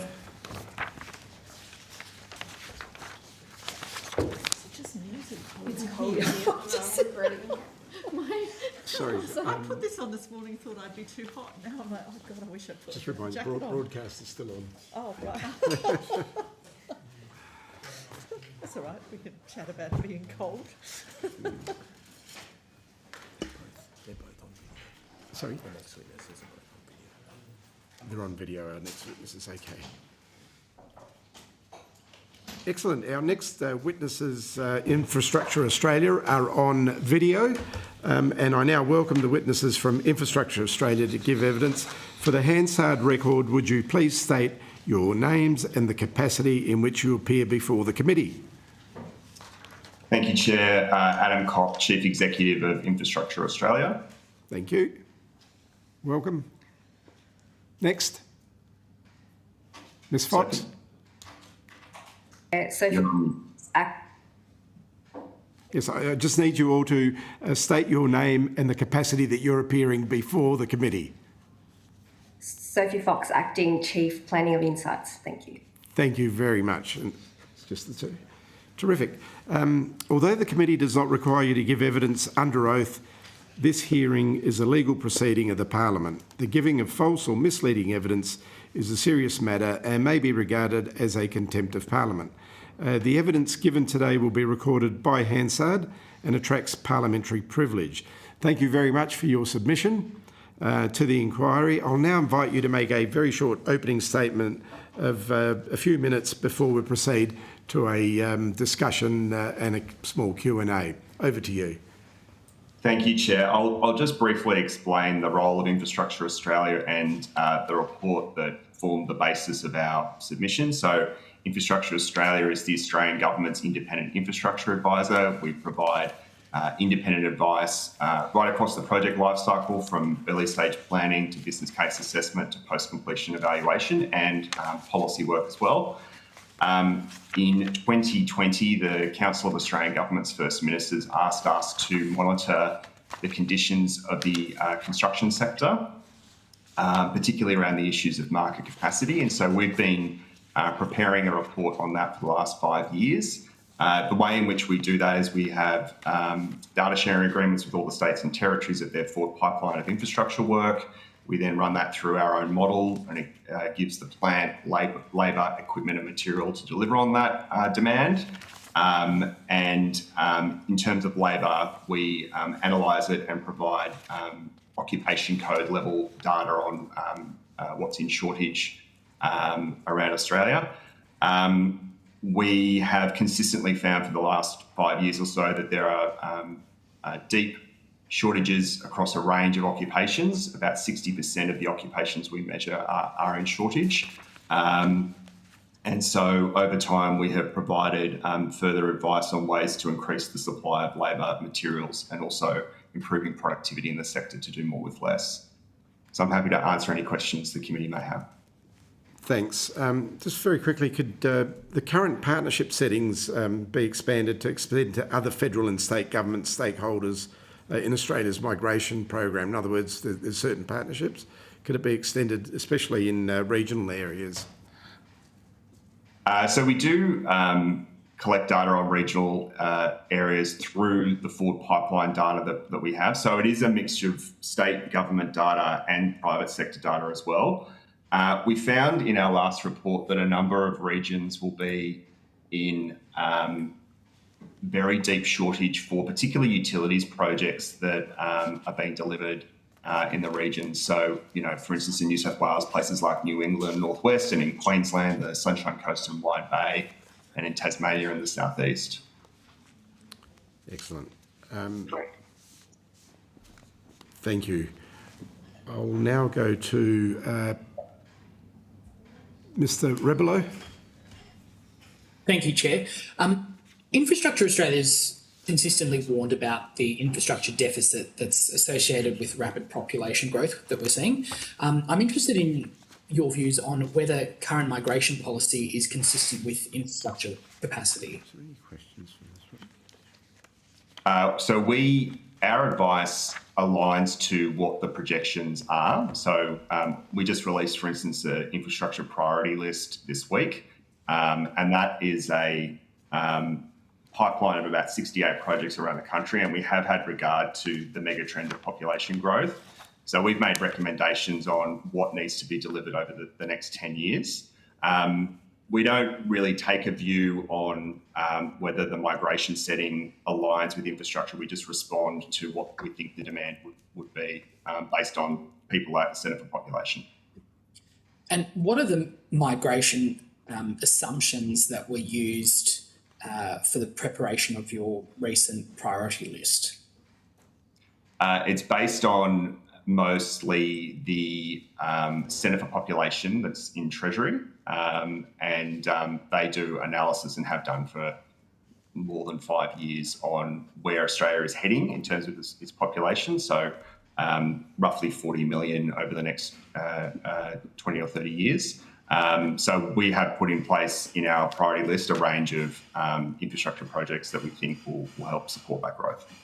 So those assumptions sort of adopted independently, or they provided through the Treasury? How does that work? How does the Centre for Population work? So you may need to ask them, but my understanding is that they are a part of the Department of Treasury that are specialised in particularly looking at the issues of population. Yeah. Would that be, I guess, concerning though, because the net overseas migration's consistently been forecast incorrectly. So if we're relying on assumptions from the Treasury, would that be concerning? Well, we looked at a range of options for basing it on, and the Centre for Population Growth is a federal government agency that has a consistently good regard. So we relied on that. Projections are, including our own work, they are just projections based on existing data, and they have assumptions behind them. But that was regarded as the best quality data that we could get. Thank you. Sure. Ms. Louise Miller-Frost. Thank you for appearing today. 3 of us here are from South Australia, and we have an enormous pipeline of infrastructure projects coming up, which I'm sure you're fully aware of, between AUKUS, shipyards, hospitals, North-South corridor, all sorts of things. And all I hear about is labour shortage and how we're going to actually be able to do all of these things at the same time. So in terms of the types of skills that we need and the workforce, is there work that you are recommending, changes that are made, or anything that we can do to actually make this better? So it's a consistent story pretty much right across the country, and the recommendations we have made are, yes, we think that there could be an opportunity to better align the migration settings with the shortages in construction. So in our submission, we noted that there are a number of industries where they have fewer shortages but a greater share of the visas that are granted. And so there's potential to better align that for certain skill sets. But the majority of our recommendations have been about the homegrown workforce, and there are a range of issues with the construction sector, broadly around attraction and retention. There's a weak pipeline of people who are attracted to work in the construction sector, and there is also what's called a leaky pipeline of the people who do decide to join the construction sector. They often leave in the middle of their apprenticeship or when they hit the industry. And part of that is around largely working hours and working conditions. There's a lack of flexibility in the way in which projects are delivered. It's highly physical. There's a lot of conflict and stress. It doesn't align with kind of future workforce preferences. So there has been work undertaken in a number of states and territories about how to deliver projects in a different way. There's a culture and construction task force that's looked at delivering projects on a more flexible schedule and attracting more diverse skill sets into the industry. Another aspect that we have recommended is the opportunity to use productivity to get more with what we've already got. So that's using things like modern methods of construction, where you construct in large parts of what you need to build in a manufacturing type environment. This is particularly good for housing. And then you ship it on site where it's essentially assembled together on site. And that means you need a lower skill set in the manufacturing environment, and that the actual electricians, plumbers, etc., are on site doing higher value work than perhaps they were doing before. But it needs to be an attractive place for people to come to work in and then to stay in as well. So migration settings will go some way, and we think there's a better way to have a look at the portfolio of skills, but we will need to have quite a lot of focus on the homegrown workforce. And can I just query something you said fairly early on about the share of visas that are in this area? Is that demand driven? Like, are the employers just not asking for people, or they're not identifying people to come as skilled migrants? Or what? How did the share breakup happen, do you think? So we haven't done. Ms. Fox may have a comment. I don't believe we've done that else. Ms. Fox, do you have a comment on what's driving that? We haven't looked directly at what's driving that, but we did observe the introduction, for example, recently in 2024 of the skills in demand visa settings, that there is been an increase in, say, visas granted to trades roles, as well as visas that are nominated for regional areas. That broadly does seem to align with the demand trends that we've been projecting. So it seems like there is a bit of a responsiveness to the market of these current migration settings. Good, thank you very much. Thank you. Just following on from Ms. Frost, Louise Miller-Frost's question, with a real South Australian angle to it, because there's three, but it is very important. In South Australia, we've got a whole range of pipeline of infrastructure taking place at the moment, and big infrastructure projects. At the same time, we have our AUKUS agreement and the submarine build and defence industry. What we've seen in the past, and one of the first waves, I suppose, of taking trades and attracting trades, which then left the housing market very vulnerable in terms of being able to find those trades, was mining, the mining sector. A lot of people went to work in the mining sector, good money, good pay, good conditions.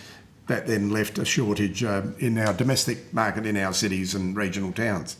What we're envisaging, or what we're seeing, and what we're being told by the submarine build that's going to take place, 5,000 people just on the submarine build over the next 10 years, approximately 30,000 people to feed in to the different manufacturing and areas that need to be supporting the submarine industry and defence build as well in South Australia. So we're looking at anything between 30 to 35,000 people that are needed with skills just for that area. Has that been taken into account of how we're going to ensure that we continue to maintain our housing infrastructure, even the big pipelines of infrastructure, including our mining builds that are required as well? Which is it's a great issue to have for any government of any persuasion, I think. But there certainly will be some big challenges when it comes to infrastructure. Yeah, it's a great point. And we actually, on our priority list released this week, have listed the enabling infrastructure needed for Osborne and in South Australia and Henderson in West Australia, because it's not just about the submarines, it's also about the freight transport to get the materials and people in. It's the housing to support all those people. It's the energy. It's the manufacturing innovation hubs. There's a whole big piece of work of infrastructure to make that investment a success. So it's definitely something we have regard to. I know in the South Australian context that the new Coordinator General role that the South Australian government has appointed has a big focus on this and the defence precinct issues. And it will just require all levels of government, Australian, state and local, working together really effectively, like we have on areas like Western Sydney Airport in Sydney, where there were agreements made between all levels of government about here's that core asset of the airport, and then here's the other state roads around it and innovation hubs like Bradfield, etc. So it would likely need something like that. But I know that's a very active piece of work between Australian and state governments. Thank you. You mentioned the list that you've worked on. Would it be possible for you to get us that list? Absolutely. Thank you. Thank you. I might ask Mr. Caldwell if he's got a question before I go to Senator Blight. Thanks, Mr. Chair. Adam or Sophie, just I guess, have you got a sense, in having arrived at this new priority list, have you been able to sort of assess what there may well be by way of an infrastructure gap or backlog that has been created by the rapid population growth we've seen over the last 3 or 4 years? That's not analysis that we've done in quite that way, but I guess the priority list outlines the highest priority projects that as we see them. I mean, we've taken a policy view on if our cities grow to a certain size, then they'll require different types of transport, like metros, and in smaller cities, light rail, as opposed to everyone jumping in their car, and some of the water infrastructure as well. So the way in which we've done that report is look at the broader mega trends that are affecting Australia, like climate change, population growth, changing terms of trade, those sort of broader issues, and then looked at the different asset classes in infrastructure and how they need to respond, both in a policy sense and then also in a project sense as well. But we haven't analysed a specific gap or number, and I often find those numbers are a little how long's a piece of string, to be honest. I don't have a real number for you, but what we put forward is about 68 pretty major projects around the country over the next decade or so. So do you think it would be useful, though, to sort of tie, like, if there's a skills pipeline maybe issue and we know that the construction of infrastructure and housing is going to be somewhat constrained by that pipeline, maybe even capital pipeline as well, but let's just say the skills that are required, do you think it would be useful to sort of set the infrastructure capacity and capability up front and then say, well, this is how much sort of migration and growth we can actually service with this infrastructure? Like, if you flipped it around the other way, would that actually be a useful thing to do? Well, the market capacity, that might work if there was only sort of one decision maker. But we live in a federation, there's a range of states and territories, and they all have infrastructure pipelines of their own that they have ambitions for, and that is fair enough. What we have done with the market capacity report is take the demand and then matched that to our understanding of supply, and then just fed that information back into the system. So I think that report has had an impact on the way in which Australian governments have approached their infrastructure pipelines. So when we first started doing the work, there was just unlimited demand going into the system, which is why COAG asked us to look at it, to add it all up and what does that actually mean. And since that time, after COVID, there was a big fiscal response on infrastructure, and it meant that there were big cost overruns and big time blowouts as well. But over time, we've seen a much better, more stable set of decision-making introduced into the system. It's still more demand than we have supply, but just looking at the Commonwealth level, the Transport and Infrastructure Federal Financial Agreement that was renegotiated a couple of years ago has had a range of reforms to it to try and slow that pipeline down in a much more organised way. So the Australian government now will commit to a business case, not a full project in the first instance, so a smaller amount of money, do the proper planning, and then make a decision after that about delivery. And they're also encouraging or require the states and territories to develop a 10-year transport infrastructure plan, which is provided in confidence to the Commonwealth Government. And that makes sure that the states are properly planning their projects and there's a sequence. It'll change year to year, but there's a real depth of thinking and a sequence to the projects going forward. So, unless we lived in a different political system, we probably couldn't do that matching, but we can certainly provide that information into the system and people can make decisions from that. Thank you. Thank you. Senator Blythe. Thank you very much, Chair. So I guess noting back to what Mr. Rebello was going into in terms of the data that you've relied on from Treasury, migration numbers that the government were using were out by hundreds of thousands in their own estimations. So it's probably fair to say that relying on that data while you say it's from a source was out by quite a long way.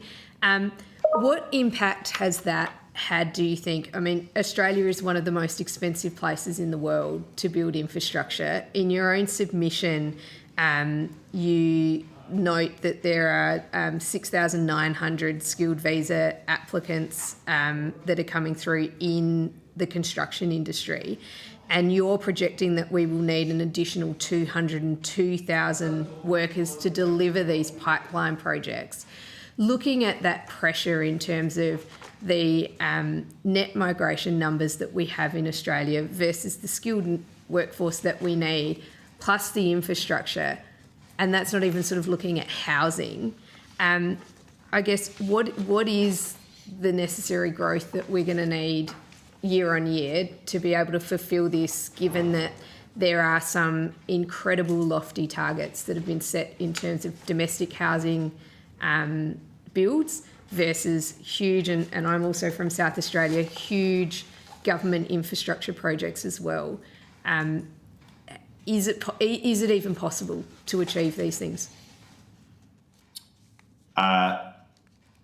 The delivery of all of the demand that all of the public sector and private sector wishes to build, as we've analysed in our report, it's not possible to deliver in the time frame that is projected. And that's a function of the fact that the system doesn't have total national visibility of everything that's occurring. So there's just demand. So what we do is add up all of that demand and provide that insight, and then decision makers, whether they're private or public sector, need to respond to that and better coordinate around. So it's a great example of the AUKUS investments. There are a lot of things going on in South Australia along with AUKUS. It's a similar story with Henderson in West Australia and the delivery of Westport, and there's desalination plants and other things going on as well. So it will be very challenging and will require a lot of coordination between different levels of government. Are there recommendations that your agency is making in terms of, I guess, training up a workforce here and not just relying, but obviously by relying on higher migration numbers, you create further pressure, upward pressure on the housing market. So how do we train the workforce that we need here in Australia? Is that something that your agency is making recommendations to government on? Absolutely. And I'll just turn to Ms Fox to give you some more detail in a sec. But the vast majority of the people who we will need to build this infrastructure, we will need to grow ourselves. The nature of our submission is we think that there's an opportunity to do some better alignment of the existing migration intake to skills that are needed in construction, but it will not be the silver bullet in any way, shape or form, and that is not what we're suggesting. But Ms Fox, did you want to talk a little bit about the training and culture and other aspects that we talk about? Yeah, sure. So as Mr Kopp outlined, there's a range of levers that's available to government to boost that domestic workforce supply.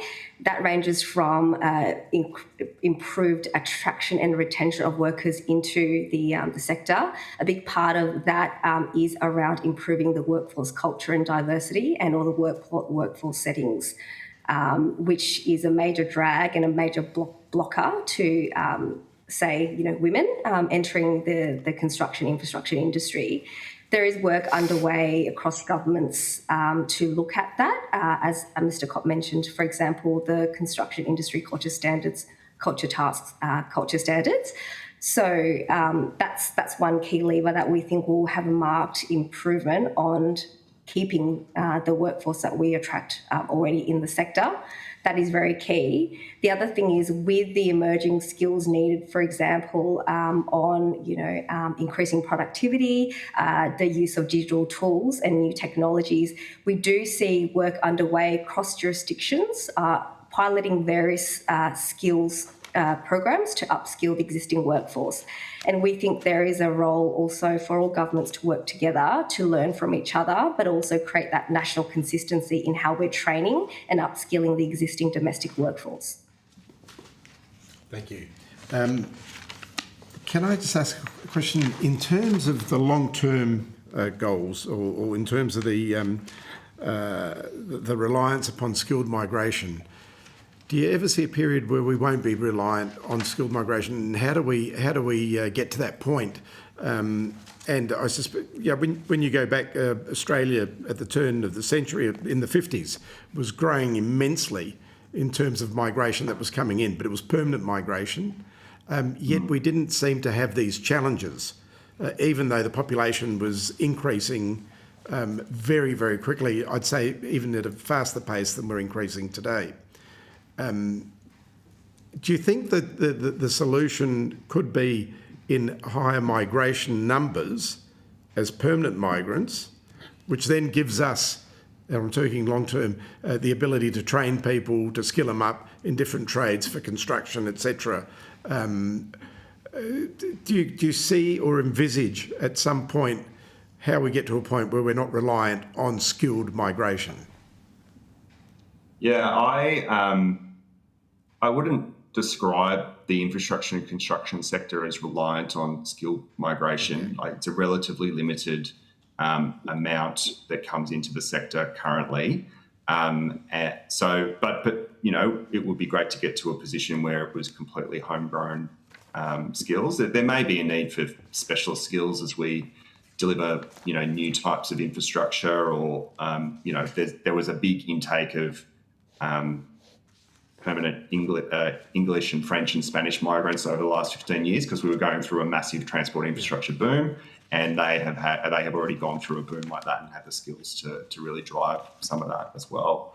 But I think there are broader, more acute issues in the construction sector that make it relatively unattractive to new entrants to even get into it. And we're also seeing a lot of people leave the sector as well. I might just note as well that in some cases, particularly engineers, and Engineers Australia have done quite a bit of work on this, people come to Australia, very highly skilled people come to Australia and cannot work in their area of expertise, particularly engineers. So it's something like 40% of overseas engineers are working in a job outside of engineering. And some of that is around the way in which this Australian governments procure and have expectations of experience in the Australian sector. And it is preventing us from accessing a skilled migrant workforce. So there's some reforms to be done in procurement and just culture of how we procure projects at a public infrastructure level. That procurement is specific to state governments and federal governments? Yeah, or is it? It would be mostly. I mean, the Australian government delivers very little infrastructure itself. Yeah. Western Sydney Airport, Inland Rail, and kind of that's it. It would be state governments usually, and it's just, you know, completely fair enough to want to hire people that have experience in your jurisdiction, but it is potentially preventing us from accessing a skilled migrant workforce that is out there. So are you noticing any change in that?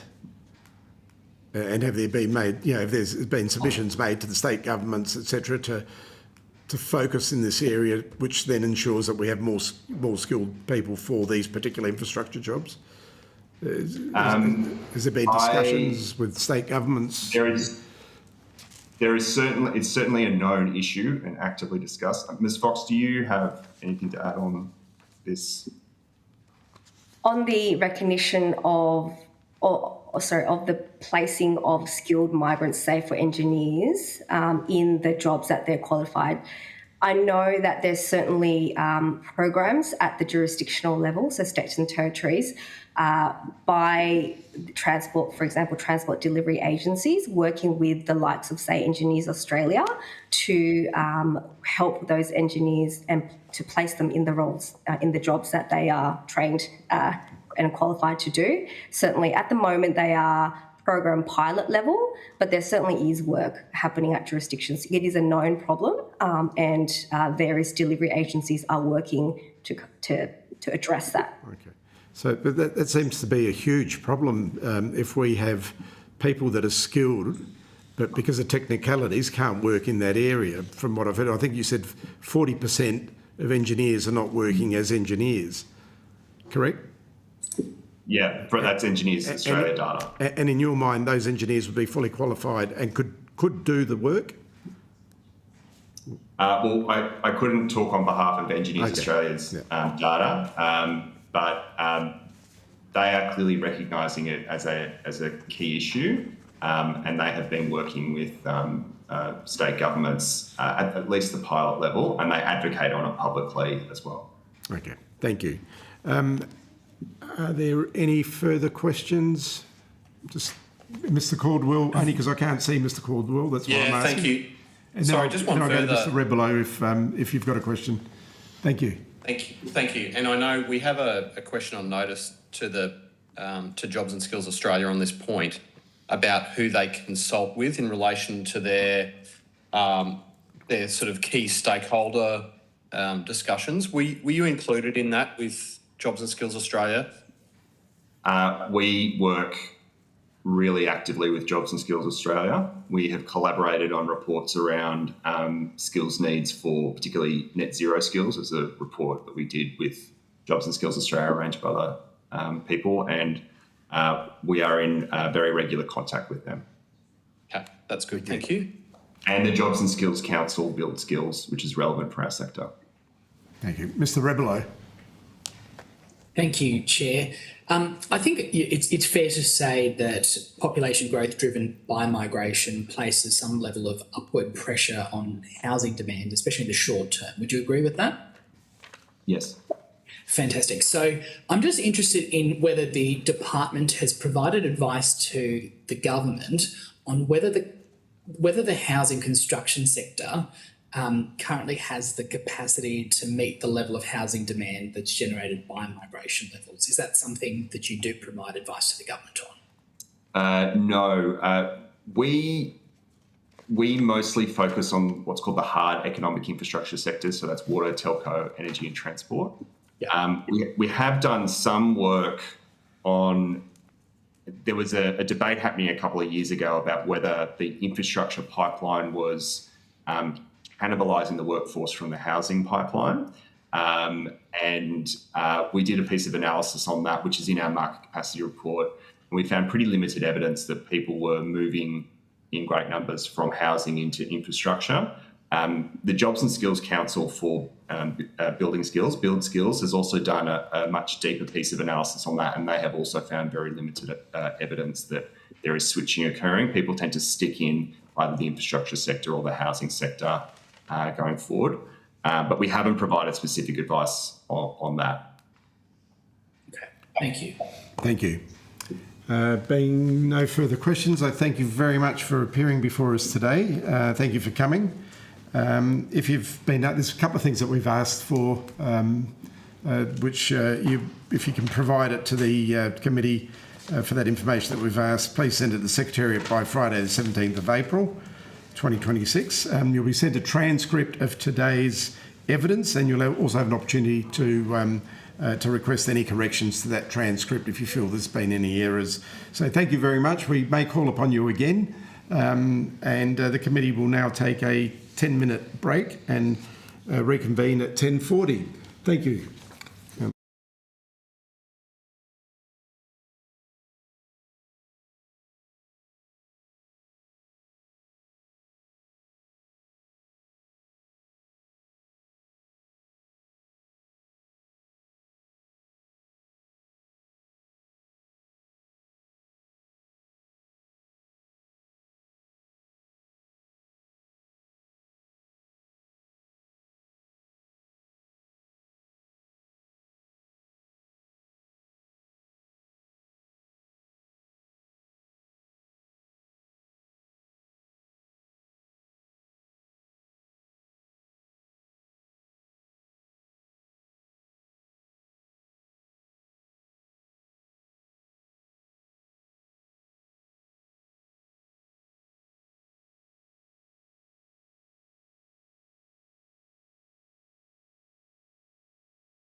That is ready to go? Yep. Excellent.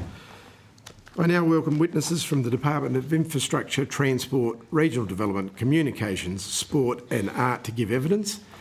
For the Hansard record, would you please state your names and the capacity in which you appear before the committee? Thank you. We can start off. Thanks very much, Chair. I'm Alison Todd, Acting First Assistant Secretary from the Regional Development, Northern Australia and Local Government Division of the Department. Thank you. So not quite as long as the department name, but almost. Thanks very much for the opportunity. We just need that title. We'll go to the others and then we'll come back to you. Okay. John Boundary, I'm the Acting Assistant Secretary for Regional Development and Local Government within the division. James Hay-Hendry, Acting Director, Office of Northern Australia. Excellent, thank you. Although the committee does not require you to give evidence under oath, this hearing is a legal proceeding in the Parliament. The giving of false or misleading evidence is a serious matter and may be regarded as a contempt of Parliament. The evidence given today will be recorded by Hansard and attracts parliamentary privilege. Thank you for your submission to the inquiry. Before I invite you to make a short opening statement of a few minutes, and then we'll proceed to Q&A, we also have online with us Mr Rebelo, we have Mr Caldwell, and we have Cassandra Fernando, who's come back with us as well. On that point, I'll hand over to you. Thank you. Thanks very much, Chair. Thanks for the opportunity to appear before the committee, and I would just like to acknowledge the traditional owners of the lands on which we are today, the Ngunnawal and Ngambri people. Pay my respects to their elders. I've got a short opening statement. The department, although it doesn't play a direct role in managing migration, our role is supporting the sustainability and resilience of regional communities, which leads us to recognise the critical role that skilled migration has to powering the future growth and aspirations of regional economies. Through the department's work on local government policy, we understand the impact that workforce shortages have on councils' capacity to deliver essential services, particularly in regional, remote and First Nations communities. Through our engagement with Regional Development Australia committees and other regional stakeholders, we understand the criticality of a skilled workforce to the ambitions of regional businesses and communities. For Northern Australia, a highly remote and dispersed population with comparatively thin labour markets mean the region often experiences workforce constraints more acutely than other parts of the nation. Our submission highlights how regional frameworks, collaboration with local governments and regional organisations, and consideration of settlement and livability factors are central to ensuring skilled migration delivers lasting benefits for regional Australia. Today, the department is happy to share insights from our work with some of those key stakeholders to strengthen regional and local communities and support the committee's examination of skilled migration. Thank you. Would anyone like to add anything further? No. I'll open up for questions and I might go to Mr Rebelo. Hello, thank you. Thanks very much for appearing today. Can you tell me, in your view, does immigration place pressure on housing and infrastructure? Well, I'm not sure that it's really something that we can comment on unless you would like to make a comment about that, John. I would suggest, from our experience and our engagement with regional stakeholders in particular, there's most definitely the link around having infrastructure and housing available in order to attract migration. What we hear much less about is necessarily an impingement of migration upon that infrastructure, but there is most definitely a link between communities being able to attract those skilled workforces and having relevant social and housing infrastructure in place in order to do so. So we just heard from Infrastructure Australia, who conceded that population growth driven by migration does place upward pressure on housing demand in the short run or in the short term. Is that something you'd agree with? Would you agree with Infrastructure Australia on that? It's not something the department necessarily has evidence to comment on. Those are relatively specialised areas which fall outside of our immediate portfolio. Right, okay. Has the department done any modelling on whether or not there's that link between migration and infrastructure, for example, congestion times, the timing of key infrastructure projects, whether that needs to be brought forward or not? I think that would have to be something that we would take on notice. We're obviously one small part of a very large department, and so we, in the area that we're responsible for, wouldn't have undertaken that type of work, but it's not to say that potentially other areas of the department have or have not. We would have to check that. Great, thank you. We'd appreciate if you could come back to us on that. Okay. I'll ask Ms Fernando if she's got a question, because she missed out in the last batch. Ms Fernando, are you online? I do have a question, Chair. Give me 1 second. 1 sec. Okay. I just had to pull over because I do have a question. Question is, We can't. You sound fairly muffled, Ms Fernando. Can you hear me now? Can you hear me better? Bit better, little bit. If you can go closer to the phone so we can hear you clearly. Okay. Can you hear me now? Yep. So does Australia's skilled migration program adequately take into account the increased demand for infrastructure and housing? And if not, how could it be improved? Again, I'm not sure if that's something that we are able to answer, because the Department of Home Affairs is responsible for, I think, taking into consideration what issues may inform their skilled migration policies. So I'm not sure that that's something that we have the ability to answer for you. Thank you. Okay. Ms Louise Miller-Frost. Thank you. In terms of the, particularly the regional areas, what are the particular industries that you are finding are a particular focus for you in terms of attracting skilled migrants, some areas that are particularly problematic? And then my follow-up question is, we've had a little bit of information about designated area migration agreements, or those sorts of things where people are required to do a certain period in a regional area. We've also heard the criticism that okay, so they stay for 3 years and then they go off to the city. Is that your experience? Are there particular industries that happens in, and is there a solution to it? So that's a whole series of questions. Yeah, sure.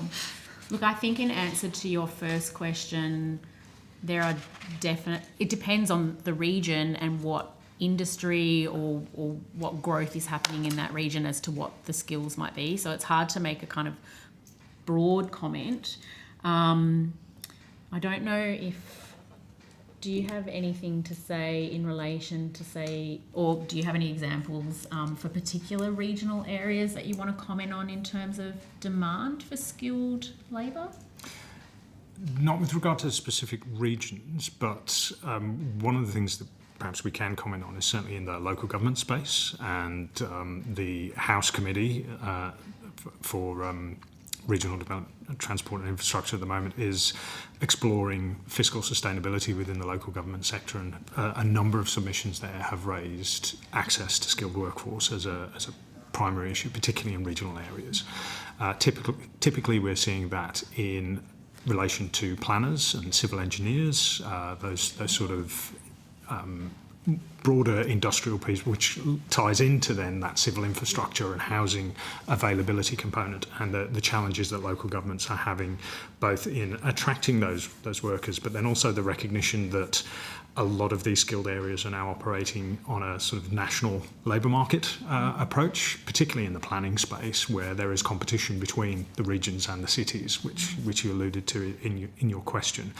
I think from our point of view, our engagement and the support that we provide is often tailored to that location. Particularly our engagement with the Regional Development Australia committees, where, and if you're unfamiliar with them, there are 50 RDAs, as we call them, across the country, which engage across state and territory, local government and Commonwealth agencies, as well as with business and non-profit entities, to identify the sort of regional strategies within a place. There are a couple of examples within Arana and the Pilbara where RDAs are actually the designated representative for the Dharmas, as you're talking about there, and sort of take that leading role in driving that kind of regional migration. Some of the evidence that we've received through our engagement with the Regional Australia Institute sort of points to that retention piece you were talking about, and really, as we mentioned previously, the need for local infrastructure and local services to be able to retain those migrants who do come in through those agreements. So where we're having that influx, the retention, if you like, of that migration really does depend on the services that the local region are able to develop. And this is an increasing focus for RDAs and in those sort of place-based strategic approaches to look at, well, what is the long-term strategy and how do we build those services that make people want to stay.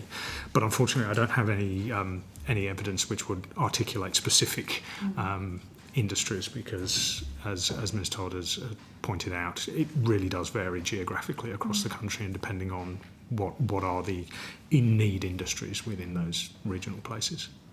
So beyond the actual legal agreement that requires a skilled migrant to stay in a place, and I absolutely recognise the importance of having local infrastructure, including good schools, good hospital, all that sort of thing. Is there any other mechanism, any other way that we can encourage people to stay? Yeah, I mean, talking from my experience working in the arts, which is also part of our department, providing a cultural life and support is actually also a critical part of encouraging people to become and feel part of a community, so that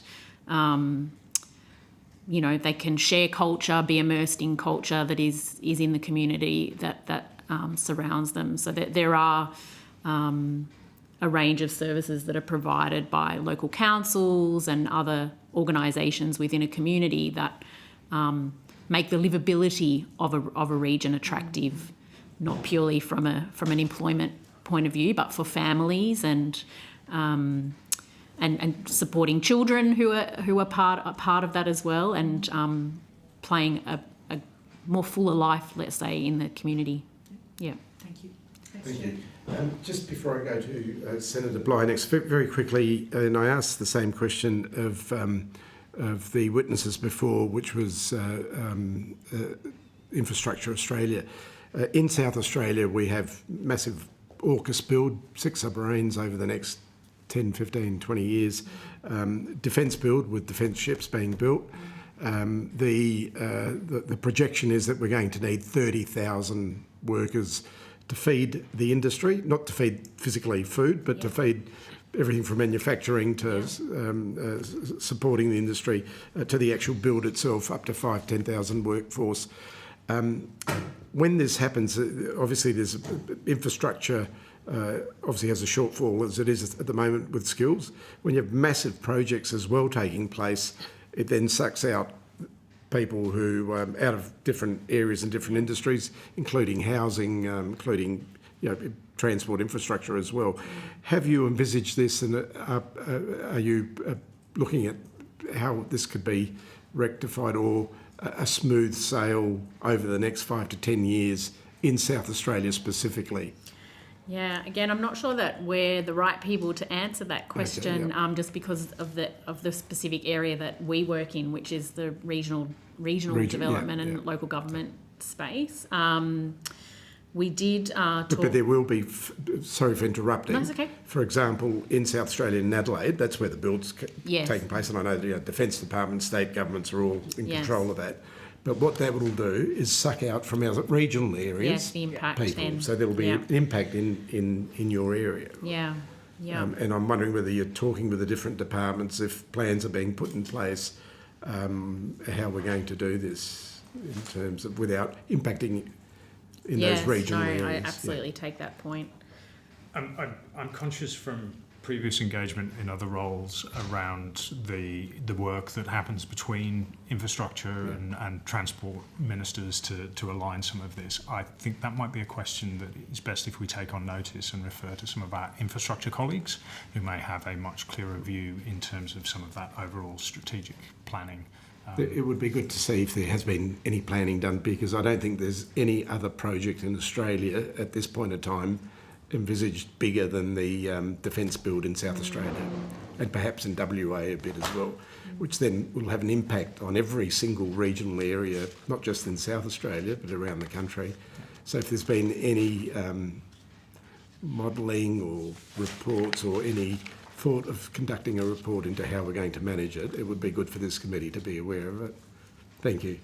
Senator Bligh. Thank you very much, Chair. And I guess I will try and figure out what you are able to talk to us about by going into regional infrastructure. So I'm assuming as part of that you are identifying opportunities and challenges within the regions, and particularly this is an inquiry about skilled migration and how that relates. So in terms of the work that you are doing and the advice that you are providing to local councils, obviously housing is an issue in the regions. Is that fair to say?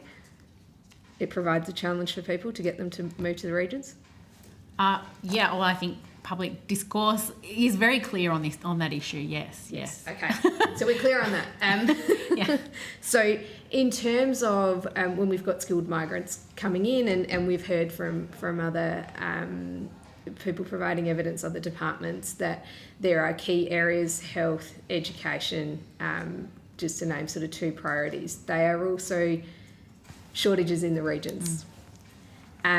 So I guess from your perspective, that link between that migration levels, the levels of housing and infrastructure that we have in the regions. There are some regions in South Australia where there is no freshwater utilities that be connected. What is the advice that you are providing to government around migration levels? If your role is purely looking at regional development, what are the challenges? What are you asking them for? What recommendations are you making?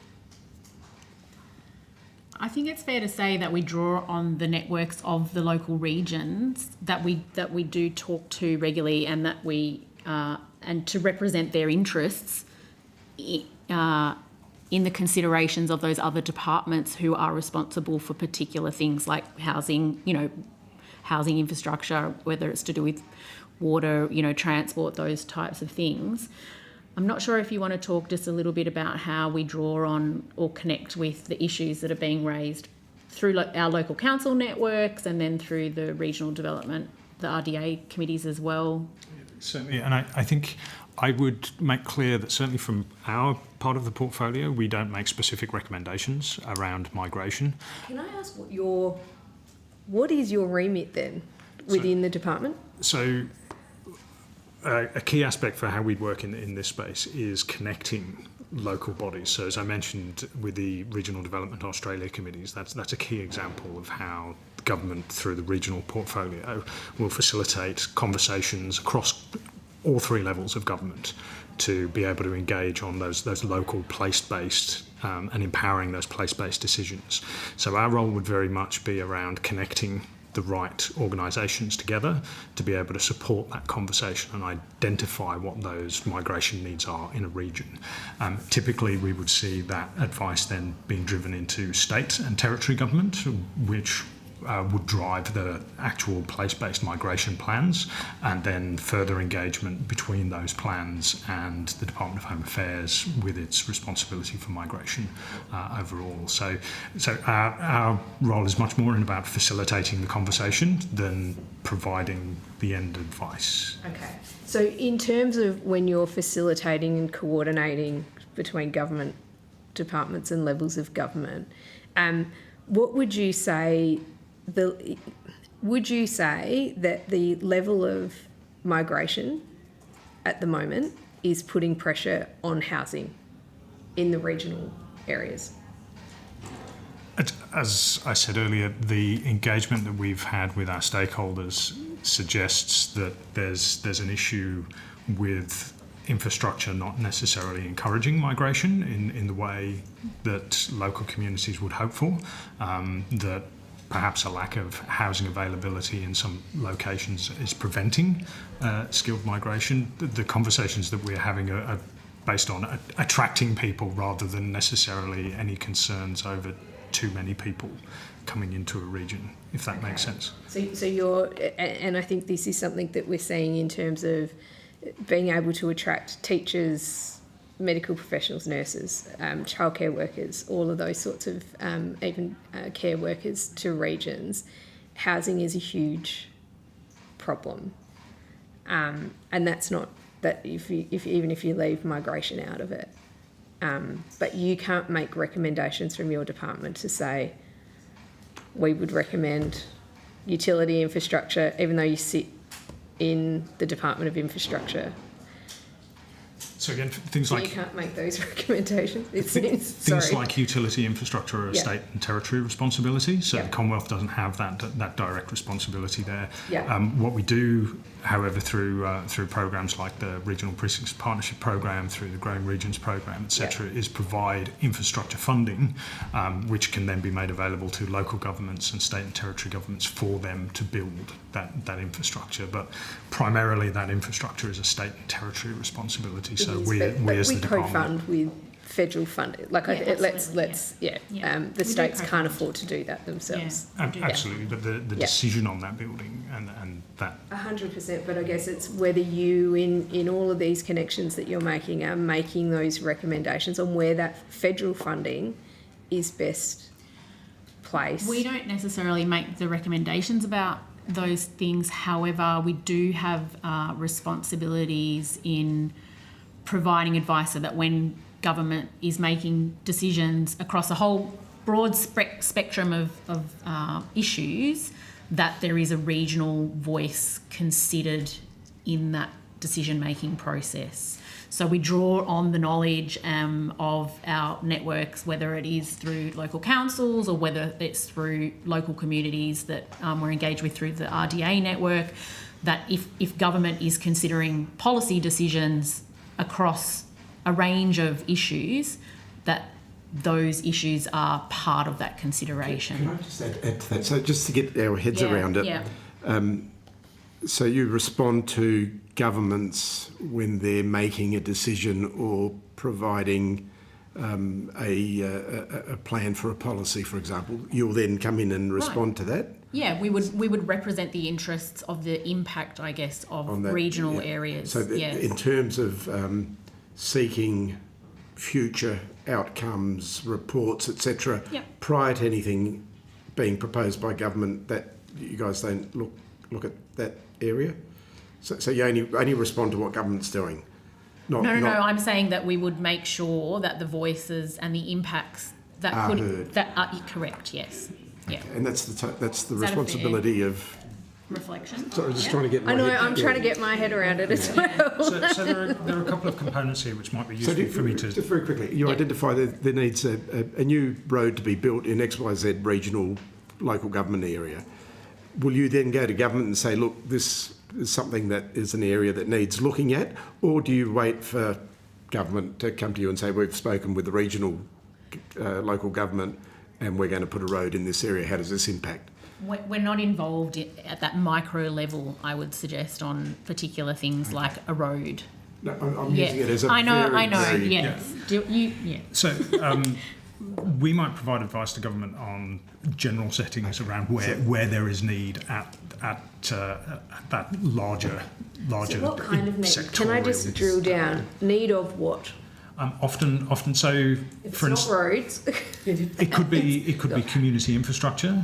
Right. Roads for us would come from our transport colleagues, which is a different part of our department, and you know, they will provide advice on that transport infrastructure. Community centre. But not necessarily community centres, but around a broader need for community infrastructure, for instance. So our engagements with local governments, they might come to us and say, we're having real challenges in being able to provide social cohesion infrastructure, for instance. What is that? What is social cohesion infrastructure? Sorry. It could be community centres, it could be sports centres. It could be a library, a gallery, a performing arts centre. That Okay, kind but of not houses. So a gallery, but not houses. Housing. Can I just get that? Yeah, and housing sits within Treasury, so Treasury has responsibility for housing, so Okay. that's not something that we would necessarily... Water infrastructure? Do you Look at- provide advice on?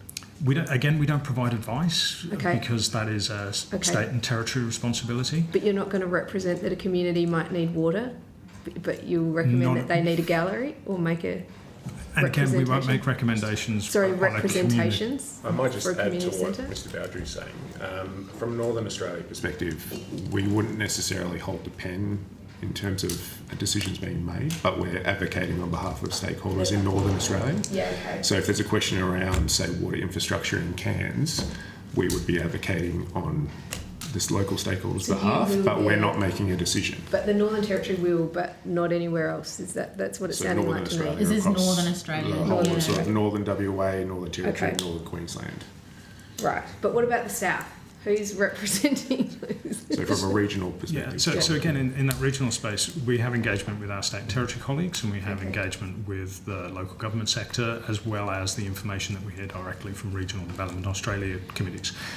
We will then collate that to understand a general sense of what are the relevant needs across regional Australia, for which then we might provide advice at that generalised level.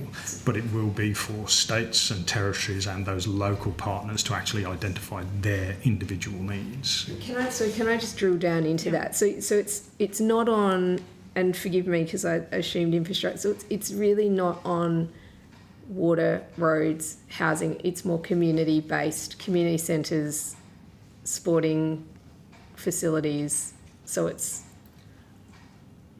that a fair? That's what I'm. Our particular part of the Give us an portfolio. example of an infrastructure project that you would be involved in. Yeah, so the department overall, and like our infrastructure colleagues, are in the space of supporting the building of airports, of major roads, of trains, networks, etc. The department has historically, through the housing support program, supported local governments to be able to provide infrastructure which would support housing. That portfolio has now moved over to Treasury. As part of our portfolio in the regional development space, there are grant programs available which would support a range of activities, from the provision of community infrastructure through Give to us one of those activities. I'm not responsible for those programs, so I'd have to come back to you on those. We just want to know what sort of projects you... So it's sounding like it's sort of community. So it's just so you're not necessarily then identifying and saying we're going to advocate, not provide advice, but say telecommunications infrastructure is something I would say is vital for regional communities. That's not something. Not in the space that we have responsibility okay. for, but we do have colleagues in the department that do actually look after telecommunications and in particular the regional infrastructure. So that's separate from I can see, Mr. Rebelo, you will get your opportunity Yes. to make Sorry, then I... From Yes. a regional economic development perspective, I would just add in quickly, there is quite a large remit, but again, we're providing policy advice to government and supporting the Ministers for Northern Australia. So from directly in terms of the housing question, we would highlight issues in particular regions across the north. Our regional colleagues might highlight regional issues generally across the country, but our remit, we would sort of highlight issues for consideration of government in developing those policies. So that's sort of how we're providing that advice. Thank you. And Mr. Rebelo. Thanks, Chair. So the purpose of this committee is to inquire and report into Australia's skilled migration program, and in particular we're looking at the effectiveness of the current migration settings while recognising the ongoing need for housing and infrastructure. It sounds from what we've heard that there's perhaps somebody else in the department that we should be hearing from. Can you give us sort of some information as to who you think we should be speaking to? Is there a particular section of the department we should be speaking to who can assist us with those questions on infrastructure? Yeah, I'm certainly happy to come back to you. I'd need to make some inquiries about who the right person is, but we can definitely liaise with the Secretariat to make sure that you know who those people are. Yeah. Thank you. Thank you. Mr. Caldwell. Thanks, Mr. Chair. So I will try and get my questions to a narrow scope that I think you can probably try and address as best I can.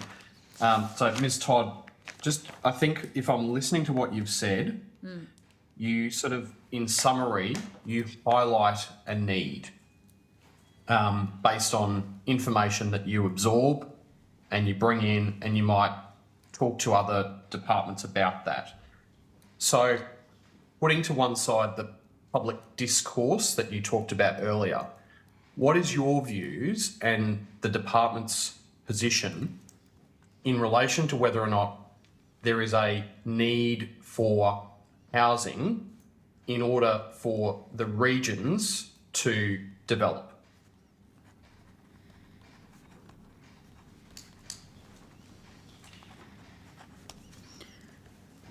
I'll just check with my colleague. I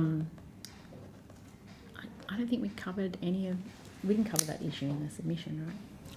No. So I don't think that we would necessarily have an opinion formed on that issue. I would apologise to the committee. We made a submission to you that was quite focused on the area that we have responsibility for, and so that was the I guess what we thought we would need to answer questions on. So I apologise that we're not prepared to answer questions on other areas that our colleagues have responsibility for. The right questions as well, but as you can see, we're conducting the inquiry into skilled migration. Yes. So all the areas, regional development, Absolutely. all of these things play a big role Yes. in the recommendations that we will come up with. Yes. So any bit of information Yes. is very valuable to us. And we do appreciate your submission to the inquiry. I suppose what we want to know is what skills will be required. How do we make it? How do we streamline it so industry that requires those skills that doesn't currently have them can get those skills? Yep. And thirdly, how do we get to a point where we're not reliant, and maybe that'll never come, that we're not reliant on skilled migration, by training, by increasing our population, and by doing things, other mechanisms that are in place. So I suppose that's the basic thinking behind the inquiry, Yep. And certainly your submission is very valuable to us. And any thoughts that you may have in those areas that I've just touched upon, and especially regional migration, we're finding that people are coming as skilled migrants to regional areas. Majority then move out within the 2 to 3 year period, leaving a gap again. Not in all cases, but in a lot of areas. So I suppose if you could just, any areas that I just touched upon that you have input into would be very beneficial for us. And it doesn't have to be today. If you come up with something else that perhaps we've discussed today, I'll ask if there's, if you want to respond to what I've just said. And I guess, and I'm also conscious of Mr. Caldwell's question. Yes. And while Ms. Todd kind of puts that it's not necessarily something that we ourselves are analysing, what I can say is our engagement with stakeholders would support the assertion that housing is absolutely crucial to driving migration, both housing and the provision of local community infrastructure to support that broader social piece. For our engagement, I guess, there's an awful lot which comes down to local, regional strategies about how do we draw in the skills which will build that infrastructure, which will build those houses, which will be able to, for instance, in the local government space, be able to articulate that planning task and as well to sort of grow industries strategically in that space. We will certainly be able to do some exploration for you to be able to provide some insight on where our stakeholders are pointing on certain places and where they've identified some of those plans, but we'd probably need to take that on notice, I think. Thank you. Is there any further questions? Having no further questions, I thank you for your input today.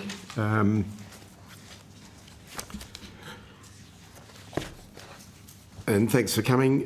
Very valuable information, especially through the submission that you've made. And if you've been asked, as you have been, to provide some additional information, please send it to the Secretariat if you can by Friday the 17th, 2026.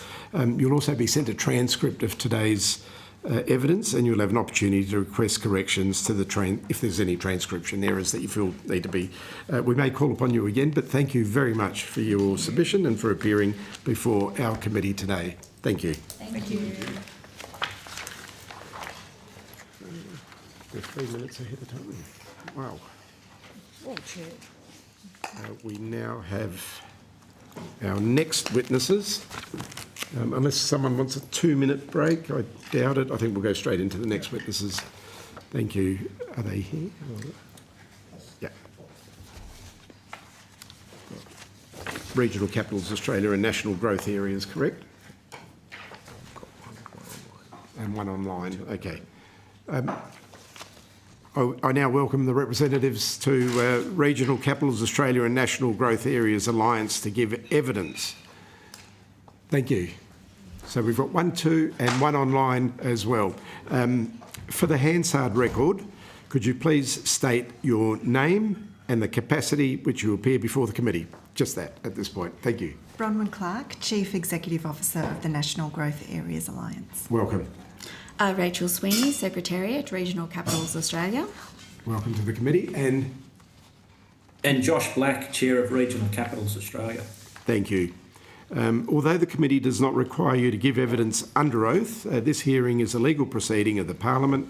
The giving of false or misleading evidence is a serious matter and may be regarded as a contempt of Parliament. The evidence given today will be recorded by Hansard and it attracts parliamentary privilege. Thank you for your submissions to the inquiry, and now I invite you to make a short opening statement of just a couple of minutes, and then we'll open up to a brief discussion, as you saw previously, a Q&A. Over to you. Thank you. Josh will be giving our statement. Thank you. Yep, I can do Mr. that. Black, Thank you very much for the. Thanks very much for the opportunity. Chair and committee members, really appreciate the opportunity to appear today and for your inquiry. Regional Capitals Australia represents 21 regional capital cities across the country. These cities serve the economic, service and education hubs of the surrounding regions. Every day around 9 million Australians rely on regional capital cities to access healthcare, childcare, education, transport and government services, and collectively these cities generate more than $225 billion in economic activity every year. For our member cities, skilled migration is not a supplementary workforce strategy, it has become essential. Across Australia, we're facing a persistent and structural skills shortage. Employers in healthcare, aged care, early childhood, construction, hospitality, local government and professional services are all struggling to fill roles, even in the context of historically low unemployment.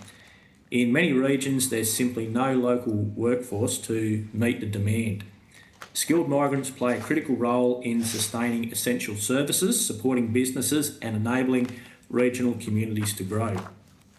Too often, policies focus on attracting migrants without ensuring the conditions exist for them and their families to settle successfully and remain in the regions long term. In many regional communities, workers arrive to fill critical roles but leave within a few years due to housing shortages, limited settlement services, or having stronger opportunities in larger cities. However, while migration is vital to regional Australia, current migration settings are not delivering the outcomes that regional communities need and desire. Our submission highlights several reforms that could be implemented to improve outcomes. The first is the definition of regional Australia. That really needs to be refined. Currently, all areas outside of Sydney, Melbourne and Brisbane are classified as regional, meaning genuine regional cities compete directly with the larger capitals such as Perth, Adelaide, Darwin and Canberra for workers. Migration incentives should better target the communities experiencing the most acute workforce shortages. Secondly, designated migration area agreements remain an important tool. that they require reform. Simplifying the system and providing stronger support for regional authorities and employers would improve access and uptake of this scheme. Thirdly, national occupation lists must better reflect regional labour market realities, particularly in sectors like healthcare, childcare, hospitality and local government services. And finally, migration policy must place greater emphasis on settlement and retention. So that's the housing availability, community infrastructure and settlement supports are crucial to ensuring migrants can build stable lives and remain in regional communities. Regional capitals stand ready to support Australia's growth. With the right policy settings, skilled migration can strengthen regional economies, sustain essential services and help deliver more balanced population growth across the whole country. So thank you, and I look forward to the committee's questions later. Thank you. I'll ask your colleagues, Ms Clark or Ms Sweeney, if there's anything you'd like to... Ms Clark's from a different organisation. Very short. Very short. Yes. Thank you for this opportunity, Chair. The National Growth Areas Alliance is a group of local governments in fast-growing outer suburban areas across Australia. Our criteria for a growth area is the location on the outskirts of capital cities. We have at least 2% population growth per annum and predominantly greenfield housing development, residential development. Collectively, we're 5.8 million people. That's 1 in 5 Australians live in a growth area. And we are very culturally diverse and very young, lots of young families. 33% of our residents were born overseas compared to 27% nationally, and 29% of our residents speak a language other than English at home compared to 22% nationally. Growth area, local government areas are 5% of all LGAs across Australia, but we have accommodated 35% of recent population growth, and we will deliver 26% of housing accord targets. The key issue for us in this inquiry is the importance of aligning Commonwealth, state and local government infrastructure pipelines and delivery to match where populations are settling, and to then support local government in supporting new communities as they arrive. Thank you. No, I'm happy with Mayor Black's statement. Excellent. Okay, we might open up for Q&A. I'll kick off with a couple of questions. Obviously, you've mentioned housing and different infrastructure constraints are a barrier to skilled migrants settling in regional areas. In terms of, we're hearing that quite a bit, and we're hearing that governments, whether they be state governments, federal governments, should take that into account when trying to fill skilled employment in particular regional areas. What's being done about it at the moment? Anything? Is there any models? Is there discussions taking place with what infrastructure is required? Is there a structural set up for discussions between regional government, state governments, federal governments, in terms of specifically looking at areas that need an intake of skilled migration but can't get it because it's been identified that certain infrastructure and housing are not in place? I think... Or is it just something that we say, we don't have the housing, therefore we're not getting the migrants, the skilled workforce? I don't think it's as tied together as you are putting to me at the moment. So basically, Regional Capitals has identified a range of areas where we believe that the government could better invest in our communities, and it ranges from a very long list, of course. But some of the key ones are obviously housing enabling infrastructure. So each of our member cities will have a housing enabling requirement. We, like the growth areas, have greenfield areas that can be developed for housing, and we have a different set, I suppose, of issues than the metropolitan areas because that greenfield does require, enabling infrastructure. And in and above that, there is a requirement to deliver sort of connectivity infrastructure. So the telecommunications issues are, improving across our communities, but are still prevailing across regional Australia. There is also a need to invest in sort of the key road infrastructure and airport infrastructure as well. And so they are some of the key things that we know that our communities need to continue to support a growing community, which all of our members are very happy to do. We want our cities to grow. I think the other part of the issue, which is articulated in our submission too, is the supporting services once immigrants come into our communities, and that is obviously a key challenge. So obviously there are challenges across our communities with health, access to early childhood education, and those sorts of issues also require a sort of additional lens when you're dealing with newly arrived members into our communities. So language and cultural services often are really kind of not available to support them in the way that they should be. The other question I have before going on to my colleagues is, are you guys aware of any current measures being undertaken to communicate the public understanding and awareness of the value of skilled migration in particular regional areas? Is there any public campaigns, and what is the attitude in a lot of the regional areas? Have you done any studies or seen it, or is there any, I don't want to use the term education, but the positives of skilled migration in a particular regional town? I think what you'll find in a lot of regional communities is a broad understanding of the need. The broad understanding of the need for immigration. So there is an understanding of the need. Absolutely. In hospitals, in your coffee shop, my local pub in Wagga Wagga is, I would say, almost completely staffed in the kitchen area with, cooks from newly arrived immigrants.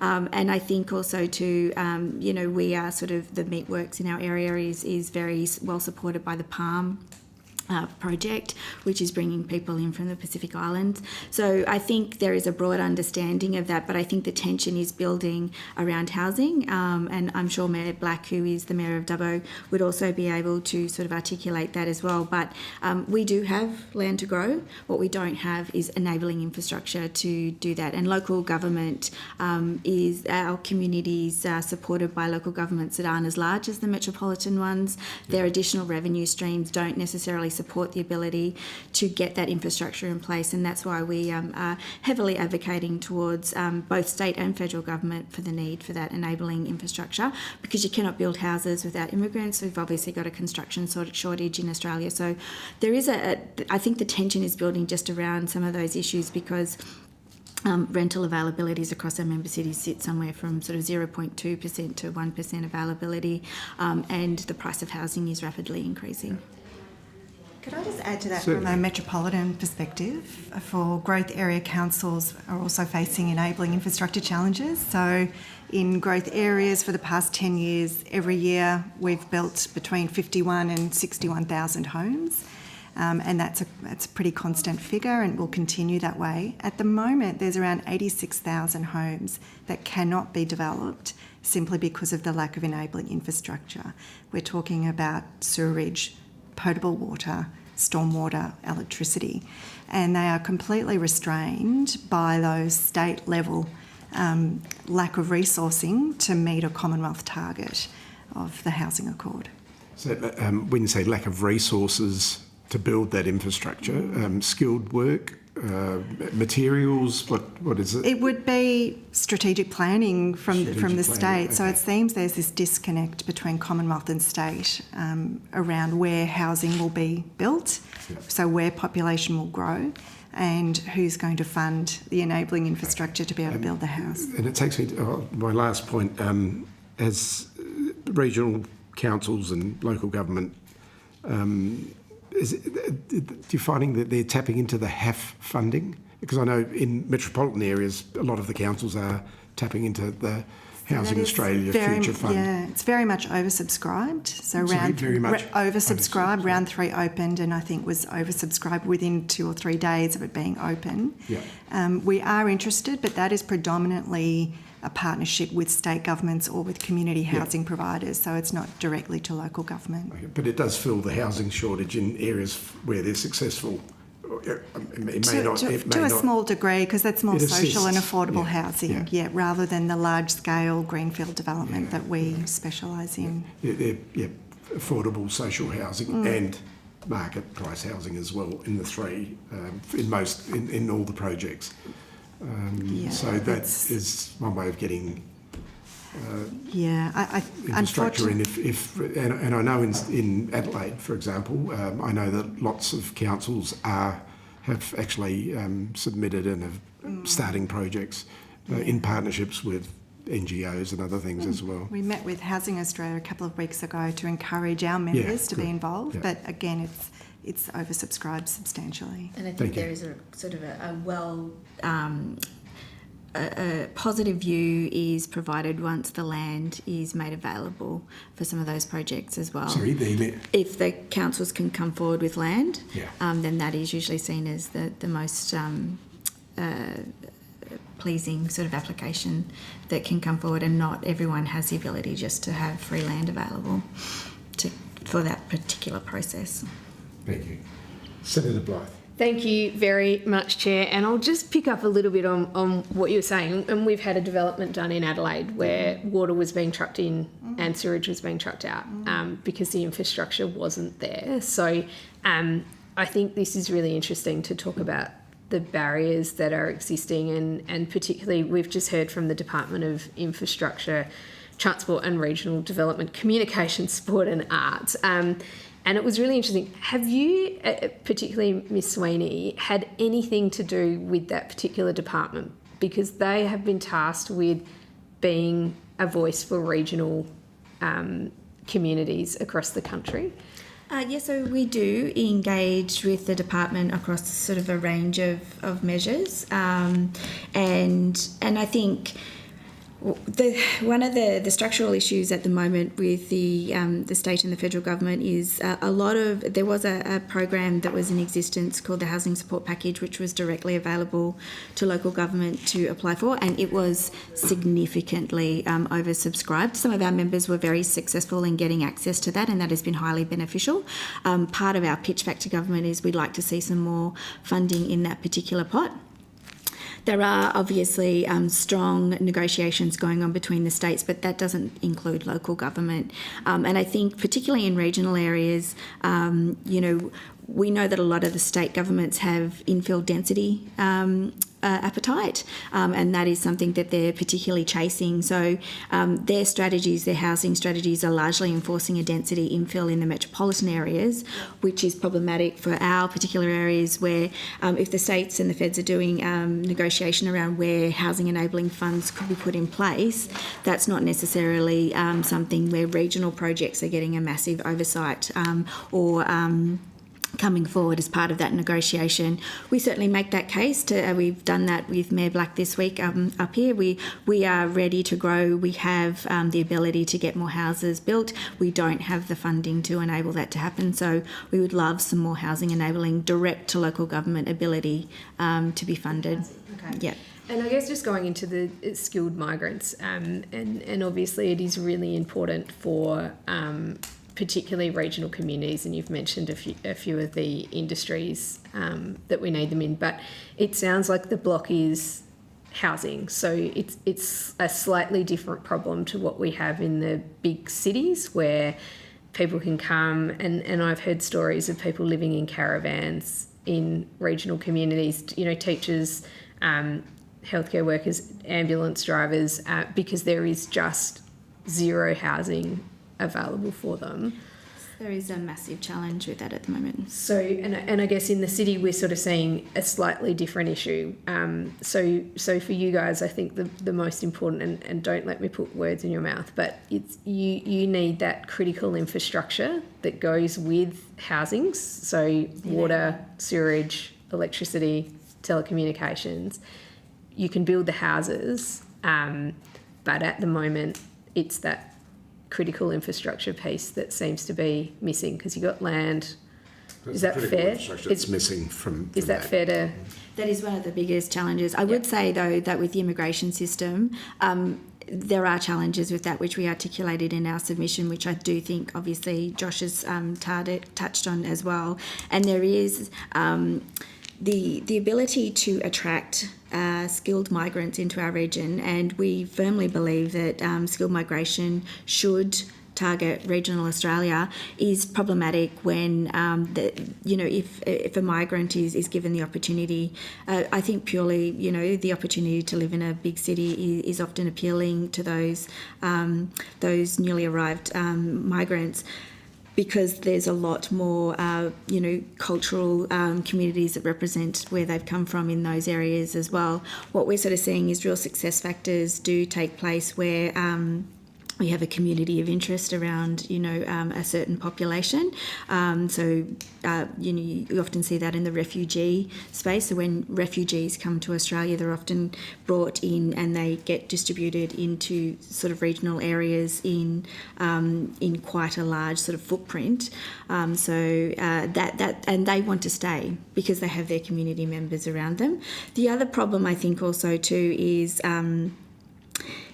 if you come from an international place, you wouldn't necessarily, pick Wagga because you wouldn't know where Wagga is to arrive here, or Dubbo, you wouldn't necessarily know where that was. But where we can have systems like Dharma's, which is bespoke to the regional need, to the ability of the employers in that region to specifically target skill sets, we know that those sorts of bespoke arrangements or purely regional visas have been really important. And I think, we've got some real challenges across the regions, particularly in health and also in early childhood education and, in the broader sort of construction and mining sector. And the economy does really run off a lot of the primary production that we see across Australia in regional areas.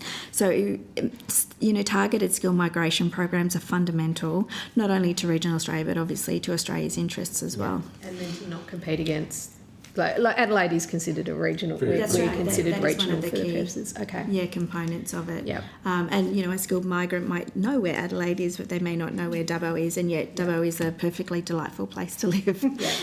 Do you think that one of those barriers is, I guess, if you've got rental availability at below 1% or below, is that a disincentive, do you think, because I guess you're going to go where it's sort of easy to get your kid enrolled in a school, have childcare available, all of those, because a lot of these migrants are coming with families, which is great, but you can sort of see, is that part of it too? So which bit do we fix?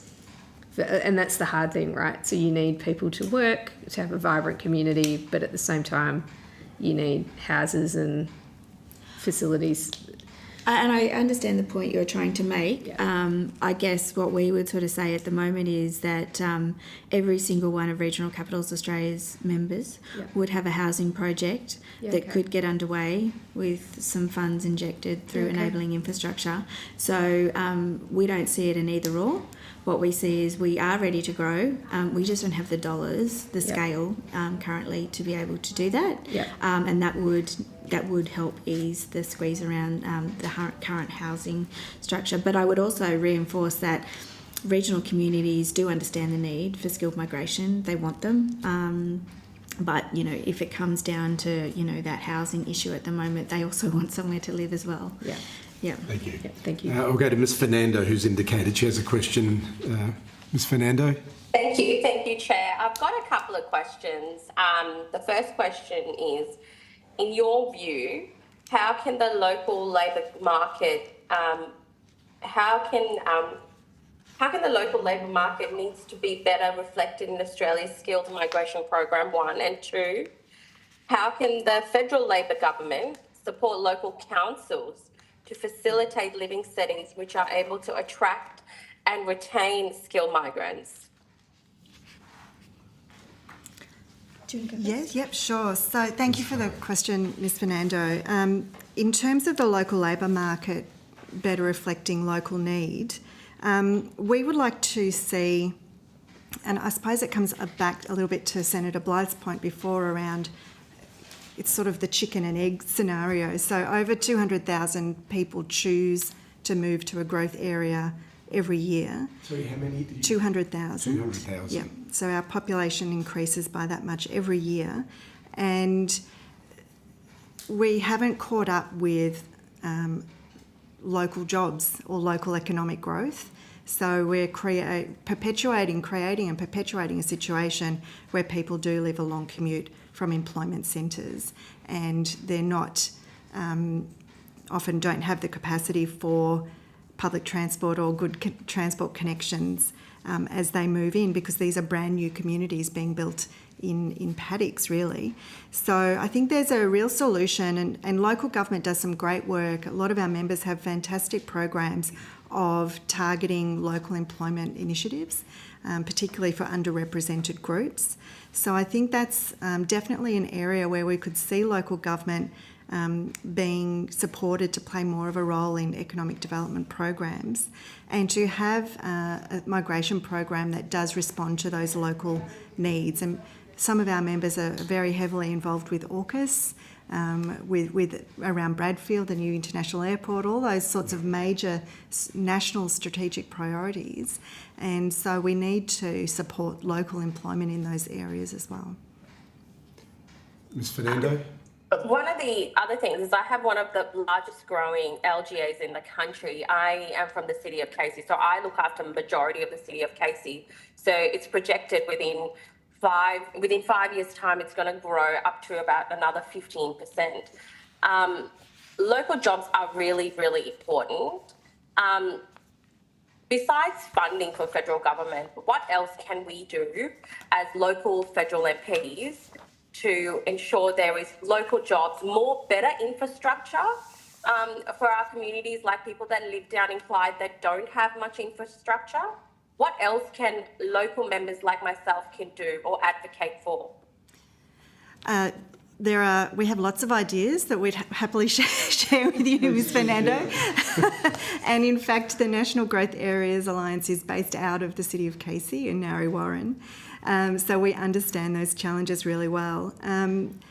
I would say that there is a significant amount of advocacy in the transformational infrastructure projects that could be funded. So around southeast Melbourne, it could be major road or rail infrastructure that facilitates access to employment zoned land, and then which will encourage investment for industries to develop in those geographical areas.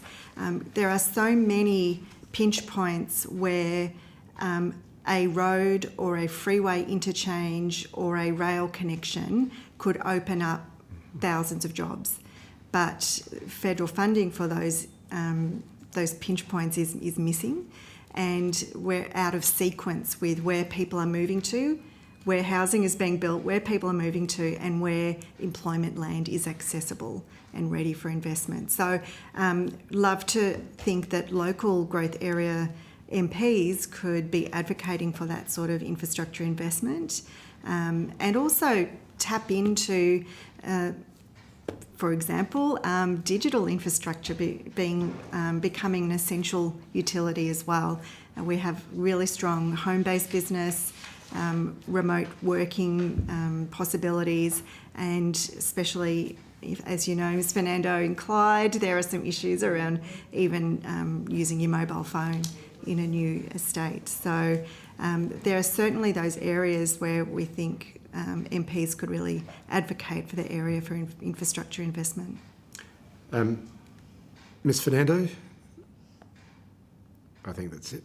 If I could just add to that, we spoke about connectivity with digital connectivity, roads, etc., infrastructure, making it more attractive.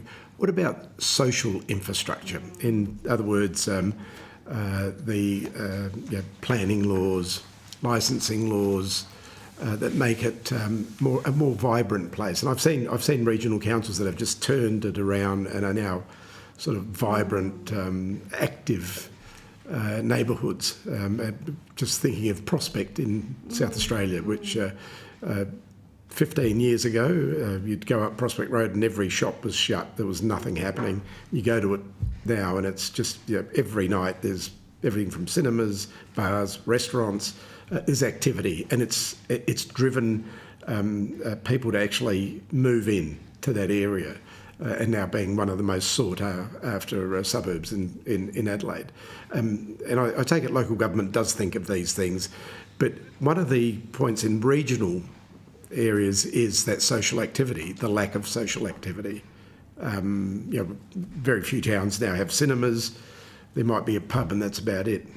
But that's an area that all three tiers should be working on to try and turn that around. Well, far be it from me to speak on livability infrastructure when I have a highly qualified mayor to speak on that. Josh, did you want to pick up on that? I mean, you're very qualified to speak Thanks, Mr. Black. Josh? Yeah, I can do that. Just a couple of points. If we didn't have basically Indian subcontinent migration I know from Dubbo and Western New South Wales, there'd be no one to run the sewer and water plants at local councils, so we're very dependent on sewer and water technicians and engineers in Western New South Wales, and I suspect that's repeated right across the breadth of regional Australia. And another one locally here is Filipino aged care workers. There's so many Filipino people work in aged care around the Dubbo region, and that's probably replicated throughout the country as well. I was just going to make it, we said about the Dharmas before. With those, there's talk about the Dharma in New South Wales also including coastal regions, and that would make it very difficult for inland regional to recruit skilled workers through that program, whereas are you going to come to Dubbo or are you going to go to Ballina, for instance? You might go to Wagga, the Paris of inland New South Wales, but Dubbo might struggle to, in places like that, compete against coastal regions. In Dubbo, for example, we have a very active, we're about nearly 50,000 people, really active subcontinental community called Orascon, the Indian subcontinent. All the Bangladeshis, they just all band together and have lots of festivals. We've even had 2 Holi festivals the last 2 weekends. We had a Nepalese one, then we had like a Punjabi one, and everyone just joined in. So those are the sort of things that really help to keep people in Dubbo and make them feel welcome, and they actually want to stay here, and rather than just come for 2 years for their visa or whatever and then go to a big city. So it's anything like that where we can actually engage put all the different communities in together so that they feel welcome and want to actually stay here. And given that regional New South Wales is responsible for most of the exports through primary industry and mining, we really do need workers in this area, and we're obviously not training enough people that live locally, so we do need to import the skills, but we also need them to stay. And part of that, as we've mentioned already, is basically community groups and places of worship and those sort of things where people want to actually put down roots in a community and stay here. So anything we can do at every level of government to ensure that that happens will benefit the whole country's productivity, really. Thanks. Could I add in from a metropolitan growth areas perspective, we have the reverse problem. So your prospect example, Chair, of renewing an established area, we have new suburbs built with no facilities. Exactly. And so we did some research with the Australian Urban Observatory out of RMIT that showed growth areas have, for example, 68% less access to sports and leisure facilities than the rest of metropolitan areas, and 44% lower access to arts and cultural facilities. So we're coming from the other perspective, which is people have arrived, people have chosen to move to a new house, and it's vast and it happens very quickly, and it takes a very long time for social and community infrastructure to catch up. And that's where that actually depends on the planning that we do as well, that governments do, whether it be local, state and federal governments. And when you are, have a greenfield and you're filling it, the forward thinking about centre, shops, etc., and how it's planned instead of just throwing in housing for miles and miles. And a lot of that comes from state planning procedures, and then local government tries to catch up and spends a lot of time and money advocating for a pool or a sports field, or a library or a gallery or just even a community centre. So, we know from research we did with Swinburne University that the most important thing for social connection is a place to gather. And that has to be local, it has to be walkable, it has to be accessible to everyone in that neighbourhood. And unfortunately, what happens in new developments is quite often the only place to gather will be the shopping centre or the pub that has gaming machines, all those sorts of things, and that's not ideal. Thank you. And I think one of the things that regional capitals, and I'm pretty sure that the National Growth Areas Alliance is also in agreement on, and that is that grant-based funding has its place, but also a guaranteed source of funding for things like pools and art centres and sort of upgrades to streetscaping and all those sorts of things that make places really livable is really important. We know that the inner metropolitan areas have been established for some time. They are in a process of obviously, just topping up what they have. But as our cities continue to grow, there should be an ability to really fund growth in this country, and local government should be in the place to be able to continue to invest in those facilities when they don't currently have the rate base that can support that today, but they will have, the ability to retain those rates in the future to service that sort of infrastructure. So that's certainly something we've been putting to the government as well. Thank you. I'll now ask Mr. Caldwell if he's got a question. Thanks, Mr. Chair. And coming from a local government background, this really is a very interesting discussion for me. My question initially is to Bronwyn and then Mayor Black. I might just come back to you for a few thoughts on reverberating effects of some of this stuff. But Bronwyn, you said that your council groups are taking in about 200,000 of the new residents each year. Mm-hmm. And what we know is that sort of in 2022-23, the net overseas migration was forecast to be about 235,000 and ended up being 538. The year after, it was forecast to be 235, got to 429. And so literally your council areas that are involved in your group are taking in almost all of the forecast for the whole country, shall we say. Now, has it got to a point where your members are just saying, literally, enough is enough? That this infrastructure deficit is now so great, we need to start slowing this down? Two parts to that question.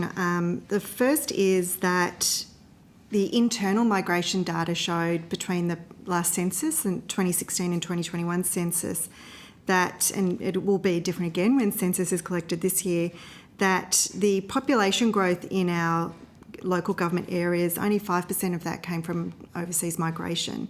37% came from elsewhere in Australia, and 53% of people had lived at the same address. So there is a lot of movement across growth areas and from people moving further out to a new area. Second thing, what's the percentage of people moving out? Moving out of the area? I don't have that, sorry. Okay. The second part of that question is none of our members see their role as saying we do or we don't want people to move here. The role of local government is to welcome anybody who chooses to move into that municipality and to support them as best we can through a range of services and infrastructure and programs. So our growth area councils, some are just starting on their journey of population growth, some have been growing for decades. It's business as usual to welcome new populations every year. And we exist as an alliance because even though this level of growth has been happening for a very long time, the sequencing of infrastructure investment or service delivery, that could be mental health services as well as schools and hospitals and things like that, it still hasn't caught up. And now with the housing crisis and the housing accord, we're seeing growth, on steroids really. And there is no compensation made for that rapid pace of growth and the infrastructure and services that people will need when they arrive there. Thank you. And so to Mayor Black, I mean, it's just extraordinary to me, isn't it, that some of these areas can attract hundreds of thousands of people, and yet your population is relatively stable, and you're really seeking out some skilled migration to make sure that the town can function effectively with health services, childcare services, and just putting the water and sewer through. Yeah, you've got it right there. So Dubbo, I'll give you a Dubbo example. We grow at about 1.5% per year, the population of Dubbo, and it's been pretty much that way for decades now. And it doesn't seem to matter what happens, we grow at about that rate. But we've got a new subdivision where there's 5,500 blocks. That probably handled 15,000 people over the next 20 years. But the most that council can charge per block for enabling infrastructure is $30,000, and it's going to cost $50,000 to $60,000 per block to put that on. So ratepayers will be making up the difference there. That's something that, well, it's a state government setting there that really does need to change, but it can be helped by money from the federal government, obviously. We've got the land. Another issue for the Dubbo region, but it's going to be increasingly so, other members of ours, such as Armidale, is that with the renewable energy rollout, being in these renewable energy zones, there's a massive influx of a huge surge of workers and providing housing for that. And it really does tilt the balance of the local rental market. And that's also a problem. So we obviously can't say, no, you can't come and live in Dubbo or any other regional capital city, but we've got to do what we can to accommodate people when they're here, and we need skilled migrants, as you correctly said, to basically provide the essential services that we need, because you can also look at where training's been over the last 20 years or so. We've also had a bit of a drain from kids go off to uni in the city and they don't return to these regional areas, so that's been an issue for a long time, and we're filling that void with skilled migrants now. Excellent. Thank you. I might go to Mr. Sorry. And so, sorry, Chair, just one follow-up to that. No, Mr. Caldwell. To Mayor Black, what do you see as being the reason why we're not getting Australians doing some of these work, this work that's being required to be serviced by migrants? What do you think is stopping sort of Australians wanting these jobs or able to be skilled up to do them? I think there's a whole range of reasons that the drain to the cities, like the capital cities, as I mentioned, and like we're an inland regional city here at Dubbo, and the coast is fairly attractive. So a lot of people are prepared to move over to Newcastle. There's always been a big drain of people from Dubbo to Newcastle, and that'd be the same all around the country. I'd suspect that the coast is quite an attractive place to live in. But there's been a lot of growth in NDIS workforce. You can go unskilled and earn a pretty good wage working in NDIS rather than having to go and actually get trained in some of these other areas. And some of these jobs like childcare, pretty tough jobs really, like working with kids. I was a teacher for over 20 years and it's a tough gig. So there's probably easier ways to earn a living than going into some sort of educational childcare or working in aged care. That's got its pluses and minuses.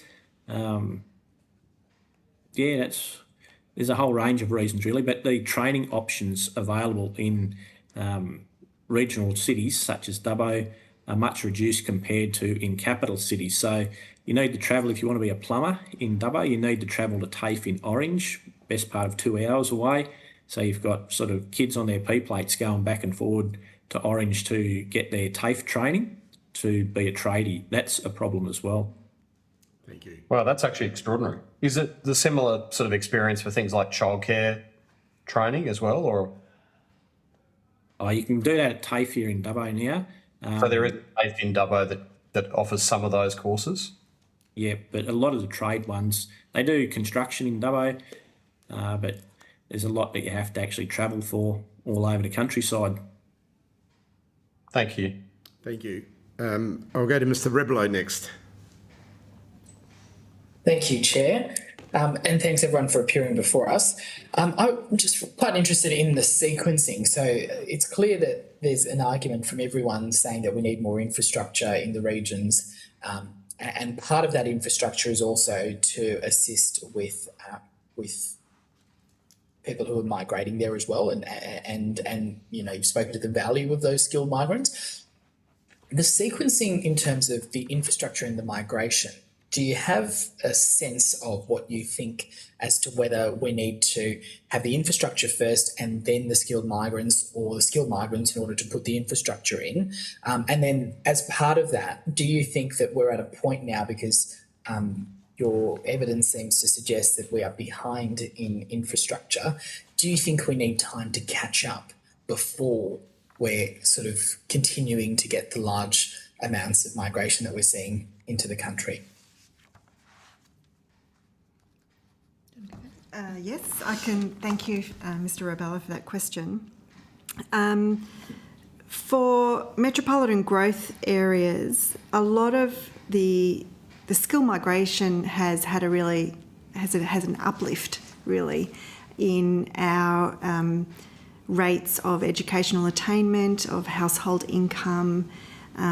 It's meant that the housing offer has diversified to meet cultural communities and to respond to different cultural communities and the way they live.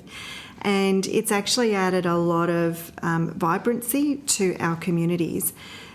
Because a lot of local jobs in growth areas are population serving, that means that a lot of the, not just residential construction, but other major infrastructure projects happening in every capital at the moment, as well as healthcare, education, some of the more managerial roles, professional roles in logistics and warehousing, that's where skill migration has a really positive role to play in employment in growth areas.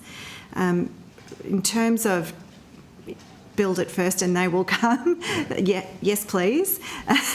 And that's where we see this, it's almost like a cognitive dissonance that levels of government know where land is zoned for development.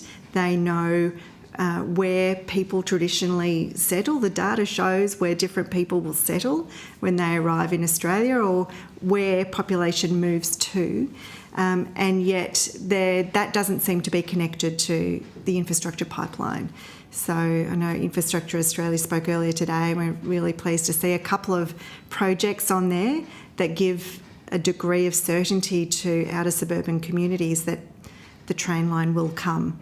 However, quite often the marketing material for the residential development, which has been attractive to skilled people of all nationalities, said the train line will be here in 5 years, and it's actually going to take 30 years to build. So there's that real disconnect between reality on the ground of what is happening and where planning at different levels of government falls over. Thank you. It's such a, I suppose the question is that we're such a vast country in terms of distances, network of roads, isolation in many towns. So I suppose it's always been difficult to maintain populations in country areas. And it's only human and natural to want to gravitate somewhere where the advantages are far higher, and the cities will always have those higher advantages. But I suppose in this particular inquiry, what we're looking at is skills shortages, skilled migration, how do we fill the gaps, and what can we do better to be able to entice people to those areas that have shortfalls. And if I was to ask a very simple question, across your councils that you represent, what would be the number one highest skill that's required that could solve an immediate problem? If you had all the infrastructure and everything else in place, what's the number one skill that you identify as needed the most across these council regional areas? I'd say planners, town planners, statutory planners, within local government. We have so much growth happening and not enough planners to push it through, I'd suggest... Okay, I worked in local government and I ran the planning section about 10, 15 years ago, and there was a glut of planners. I actually worked for the Minister for Planning 15 years ago, and it was the same issue. Well, they must have all moved on to private sector or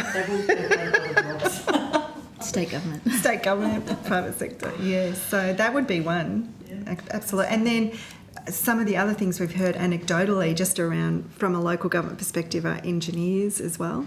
So even any of those water-related projects that we desperately need, to find the engineer to oversee it is incredibly difficult. Follow-on question specifically on engineers. We heard earlier that we have many engineers that come from different parts of the world that are highly skilled, but are not recognised and cannot work in that area. Are you finding that that you're in areas where you can't employ them because even though they're engineers with skills from overseas?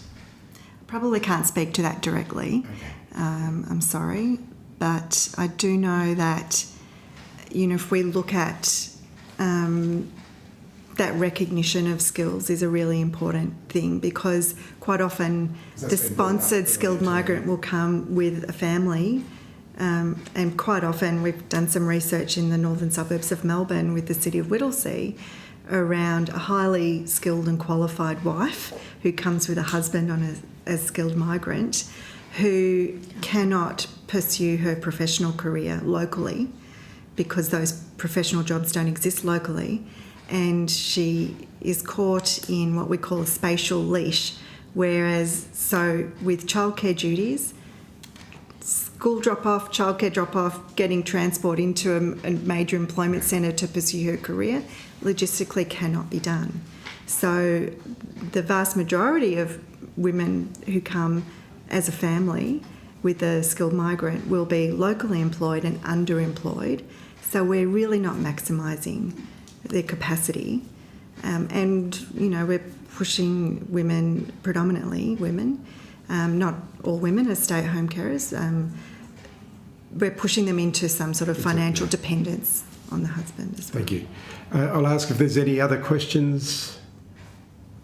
Can I just add from a regional perspective, health? Health would be there, and then construction. Health and infrastructure. Yeah. Construction, yeah. Thank you. Being no further questions, I think that brings us to an end. Thank you for appearing today before the committee. If you've been asked to provide any additional information, please send it to the Secretariat by Friday the 17th of April 2026. You'll be sent a transcript of today's evidence, and you also have the opportunity to change that transcript if you feel there's been errors made in it.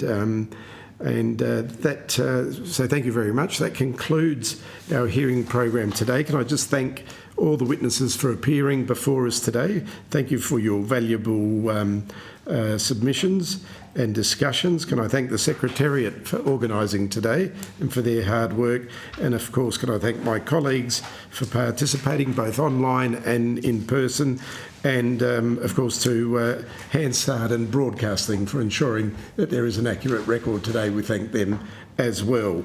So I declare this public meeting closed. Thank you.